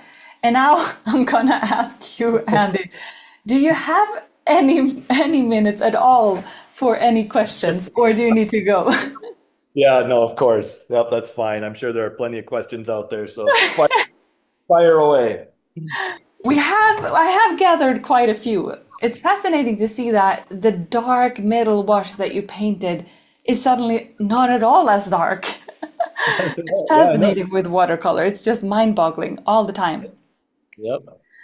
We have received, I don't know how many questions during this workshop. It's going to be so hard for me to choose because we cannot answer all of them, unfortunately, because this was a pretty complex subject and you taught us such an in-depth workshop, which was amazing. And I absolutely prefer that to answering all of the questions because we get to see you and learn by watching and taking Yep. part of your journey. But it would be great to answer some of them at least. Sure. Um, we have a question from Kerry. Why does my boat look like it's standing upright? How do you make it look like it's sitting on water? Do you have any sketching tips for this Yeah, subject or so similar you subject? probably included too much of the top of the boat. That's a very common problem that people do. It lifts it up out of the water when you do that. So yeah, you're right. You need to kind of get that bowed look going forward and squish it down a little bit. My guess, is that you just kind of included too much of it, so it looks like it's standing up is all. And it is important, if you want to make it look like it's sitting in the water. Again, I can't stress enough the importance of including that initial value, and make sure that it's connected to the water. I do the same thing with cars. When I do a car, I paint the car tires and then I give it a shadow right away underneath the car onto the road, so it looks like that car is connected to the road and not floating above it. Making sure that it's connected down. Same thing with a person. When you have somebody walking on a street or whatever, you've got a figure walking down the street. That's a pretty bad figure. Um, but you get the idea. Okay. Um, Make sure that after you paint their legs walking down, that you connect them down to the sidewalk or whatever it might be with a shadow. Anchor it down. And like I said, with a car, it's the same thing. You paint the shape of a car like so. Okay, the front end of it, whatever. You've got the side here, the rearview mirror and stuff. You've got the tires coming down from your car on the backside. Give it that shadow underneath it and connect it down to the roadway. That's so important. Anchor it down. Okay, so all that stuff is important. Thank you so much for that. And we have a question that just came in from Elisa. Is the program for beginners? Oh yeah, I mean, my goodness, that's the whole point of that 10 course session is to give you an introduction and not just, follow things and break it down, hopefully into, I mean, like I said, it started off materials and basic brush strokes and not having to do a whole painting, but wetting your paper and just trying to get disguise in. So, yeah, it's not just for advanced people at all. And I mean, but that being said, there's a lot of people, I've had multiple people in my workshops where they take me aside and they say, no one ever even showed me how to do that before, Yeah, yeah, So yeah. even if you've been painting for a while, some of these sometimes they just assume that you know everything, and you don't practice some of those basic things. So I think there's something in there definitely for everyone. And if anyone has a different technique and want to learn the way you do things, it's gonna teach you how. Yeah. So, regardless of where we are at, if we want to learn how to paint like you do or be inspired and learn your process, I think this program will suit for that purpose and that need. So beautiful. Thanks for that answer. And we had a question previously. When you wet the back of the paper, you used a sponge instead of a brush, if I understood that correctly. Yes. And why do you use a sponge instead of a brush? So it's really important to use a natural sponge, I think, because you get it soaking wet, okay, and it's sopping. And I have no brush that's even close to as big as a natural sponge, right? So number one, for speed, I can wet my whole paper really quickly. But the biggest advantage is people over wet their paper, I think, too much. They get it way too much water on it. So if you just have a brush, a big mop brush, and you're putting water on there, then you're just letting it sit. And a lot of times there's just, like I said, way too much. With a sponge, I can soak it, wet the back, and then I squeeze it out. and get it now it's a thirsty sponge. So I go over it again and I'm actually taking some of that water back off. You just want your paper damp on both sides so that you're not getting hard edges on that first wash. So by using a sponge and being able to squeeze that out, that's very helpful in that regard. Thank you. That was some material tips. Perfect. And let's see, we'll see what the next one can be. Da, da, da, da. There are so many questions. Means I Oh, didn't do a very good job of explaining, I guess. I guess one question that is just very relevant and obvious. I think that everyone can relate to the question, how do you do this without getting cauliflowers or Yeah. blooms? I Yeah. don't think there was only one person wondering about that. That was probably one of those things that, oh, whoops, I can't continue. I will get cauliflowers. So how do we avoid that?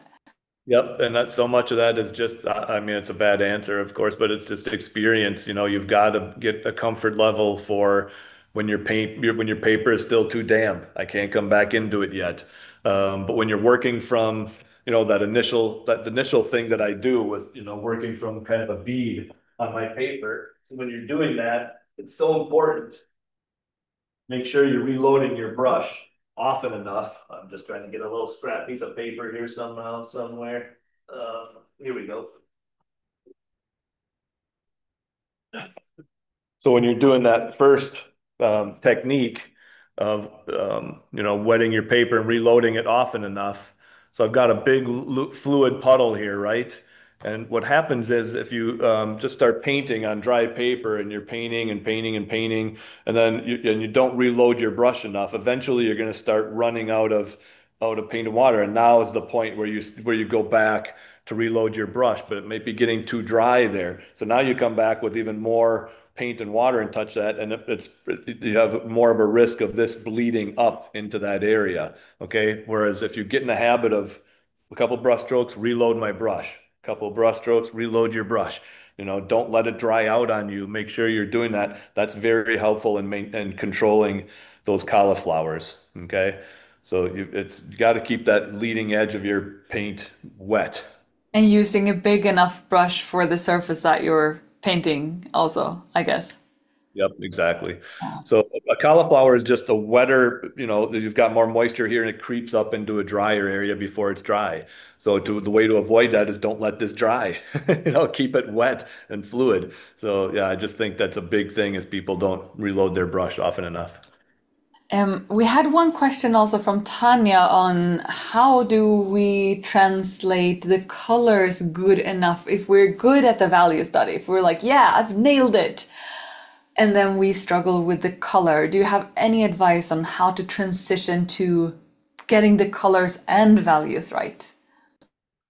Yeah, I mean, it's a little trickier in that regard because, again, on the value study, I'm just using one flat puddle to represent all the middle values. Now, on your color painting, not only do you have multiple colors in this shape, but it's also that whole middle value range, like value 4 to 7 or something. The light wash is value 0 to 3, zero white paper, and then 1, 2, 3. So you're going to have that whole range of light values, and it's the same as on the color version. So it's much trickier in that regard, obviously. But again, in order to, have that extra time to change the color on your brush and make sure you're getting all that stuff, nice and beautiful, I'll say it again, mixing a big enough puddle of paint and water and maintaining that bead is really, really important. So I'm going to mix two different colors here on my palette now. I've got some rose and some cobalt blue. Okay. So when people are painting, the problem is when you're doing this middle value shape, like you do on your value study, obviously you're waiting till your paper is almost dry, right? So when you're working on dry paper, everything is getting soaked in right when you put it on. So that's why it's so important to keep reloading your brush, because now when I'm going to color, every once in a while I'm going to want to change that color on my brush, right? And if I don't have a good edge here of paint and water, I'm going to have weird, either a hard edge or blossoms or something going on. So look how often I'm reloading my brush. Now I can rinse my brush off, dry it off, grab that next color of blue and come back and just kind of, really grab it. I want it to be a little purple in between before it transitions to blue. So you can just kind of keep getting that middle value going. Same thing, rinse it off again, dry it off, go back to the rose. Okay, touch that bead, grab it, keep painting. And now you're going to get, whoops, nice, beautiful transitions of paint and water on here without running into problems. So a lot of it is just mixing a big enough puddle, use a big enough brush and reload it enough so you're not letting things get dry on you. Thank you so much for that. That was such a great explanation. So, thank you, thank you, thank you. We have one question that just popped into the chat from Murphy. What makes you choose the your reference photos, such like this is the reference that I want to paint? So, when do you feel, oh yeah, this works? Because what you do is that you do not only look for those extremely beautiful photos, but Yeah. it's a good photo. But what makes you feel that this can work? This will turn into a watercolor painting if I paint it. Yeah, I look much more so. I love painting these little slices of life and places that I've been. This is such a common scene at the place in Mexico where I teach, so it speaks to me. I realize it doesn't speak to everybody. Obviously, there's no way every scene does, but it spoke to me, and I love the shapes and the activity. The shape of the figure, the interesting shape of the boat, and all the pelicans floating around, and the cool fishing net in there. So there were enough interesting shapes in there. The light was good. I love the color of the water. So it's a lot of things, but I think, the main thing is, you can hear people say that. That's cool. That's cool. When they're walking around, and some people take a photo of that, and you're like, what are you taking a photo of? Why do you think that's cool? I don't know. It's hard to just kind of explain that, but definitely some of the things that attract my eye are a little bit more simple, kind of slices of life types of scene. I love just taking things that maybe a lot of people might not look twice at, and trying to make a fun little painting out of it. Thank you. We had a question in the chat that popped up. I'm gonna see if I can read that one. I wonder, when you are making something you are perceiving as one of your masterpieces, do you pay the same amount of attention to a painting, or is it more or less the same? Interesting question. Can you repeat what was that now? When you feel that, wow, I am now when are painting or have painted one of your masterpieces that you feel were masterpieces, did you use more attention to the painting process, less, or the same? Yeah, that is a An good question. interesting question, because that's more psychology and what works. Yeah. Yeah, and it's hard to tell because that definitely happens, when I'm in the middle of a painting and all of a sudden I'm like, oh gosh, I like this one, or vice versa, that's not happening, whatever.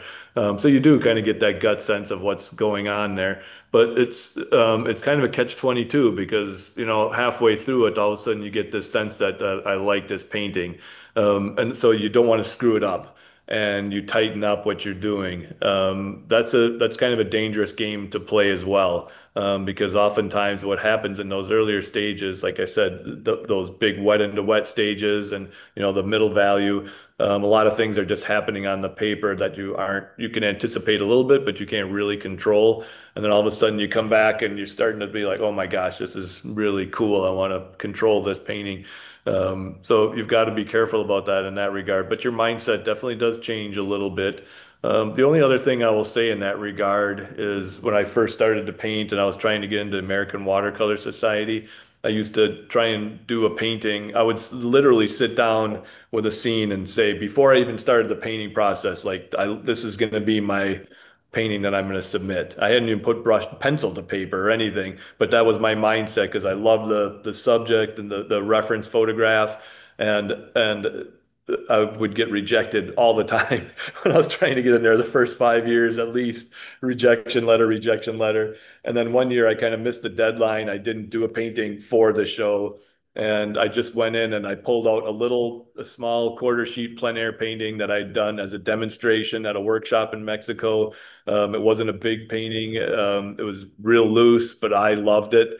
And I entered that because I didn't have anything else to put in. And not only did I get my first acceptance, but it won my first medal. It won the bronze medal. So having that mindset of doing something for the show is not a good mindset. You've got to just kind of go for it and have fun. And sometimes they turn out, sometimes they don't. Thank you so much for that. That was we've covered a lot today, to Yeah, say I the know. least. And let's take one last question to wrap things up. And remember, if you have been thinking that, I just needed one more minute to think about if I wanted to join one of the course, the program, or the special set, remember that as we're still talking, this is your last chance to the additional discount. And now it's time for the final question, which is we've received several questions regarding, is the value study something that we do to practice and train a little bit, or is it something we actually do before painting and that you do before painting a subject? And that we should do first the first wash of the value study, then the first wash and the middle wash, and then the value study the dark value study layer, and then the dark color layer. What are your thoughts and the way you approach this and the way that you teach your student how to use this for ourselves for our watercolor benefit? Yeah, so I think number one, the fact that I paint my value studies makes it a much more valuable practice. Like I said before, I'm using a brush and paint and water to do this value study, so it just translates to the finished product much more easily. I have that much more confidence going into my final painting because I've practiced creating the negative shape of that boat once. Now, this isn't the first time I've done it. I've practiced creating the pelicans, once with paint and brush and water. So I've got more confidence going into it. So it's definitely practice. It's also, this is way too much to paint. I just give you this and say, paint this. Where do you even begin? I wouldn't know where to start. This little simple, I mean, now the darks are on there, but that initial breakdown of light and everything else, that gives me a chance of painting something big and loose and fresh. So yeah, it's really important to clarify those things in your mind's eye before you go into your painting, as far as understanding the big building blocks in the process. Because when you look at the reference photo, you don't see those big shapes. You go right to the guy, you go right to the pelicans and the boat, and that's how you paint it. Paint the guy, paint the boat, all the little bits and pieces. It's difficult to see the forest through the trees, right? So you've got to start paying attention to that if you want to start loosening up your paintings a little bit, because yeah, you get a lot more done. It's a lot more fresh, harmonious. Everything's flowing together. All those kinds of things will start to come when you don't obsess about the details early on. So if you'd like to switch your cameras, we can just say goodbye to everyone.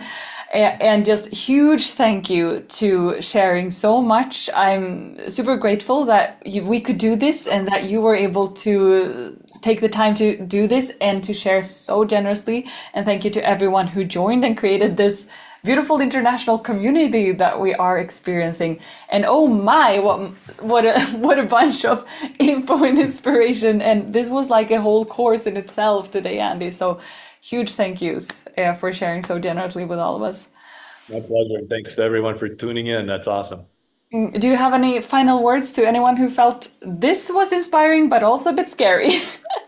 Yeah, it is scary. I understand it, and this isn't meant to scare you away. And it is going to take some time. Like I said, that process of blocking out detail early on, it's a kind of retraining your brain a little bit. But it's all meant literally to make it, in the end, make it easier and make it more fun to paint when you stop sweating the small stuff. So I hope that in that regard, the light bulb goes off. Sometimes it takes a little longer for some people than others. But eventually, I'm pretty confident that it will. So, Ah, and practicing it and not just watching it once will help yeah. you unlock that ability and that world of possibility when it comes to the mythology that you teach us.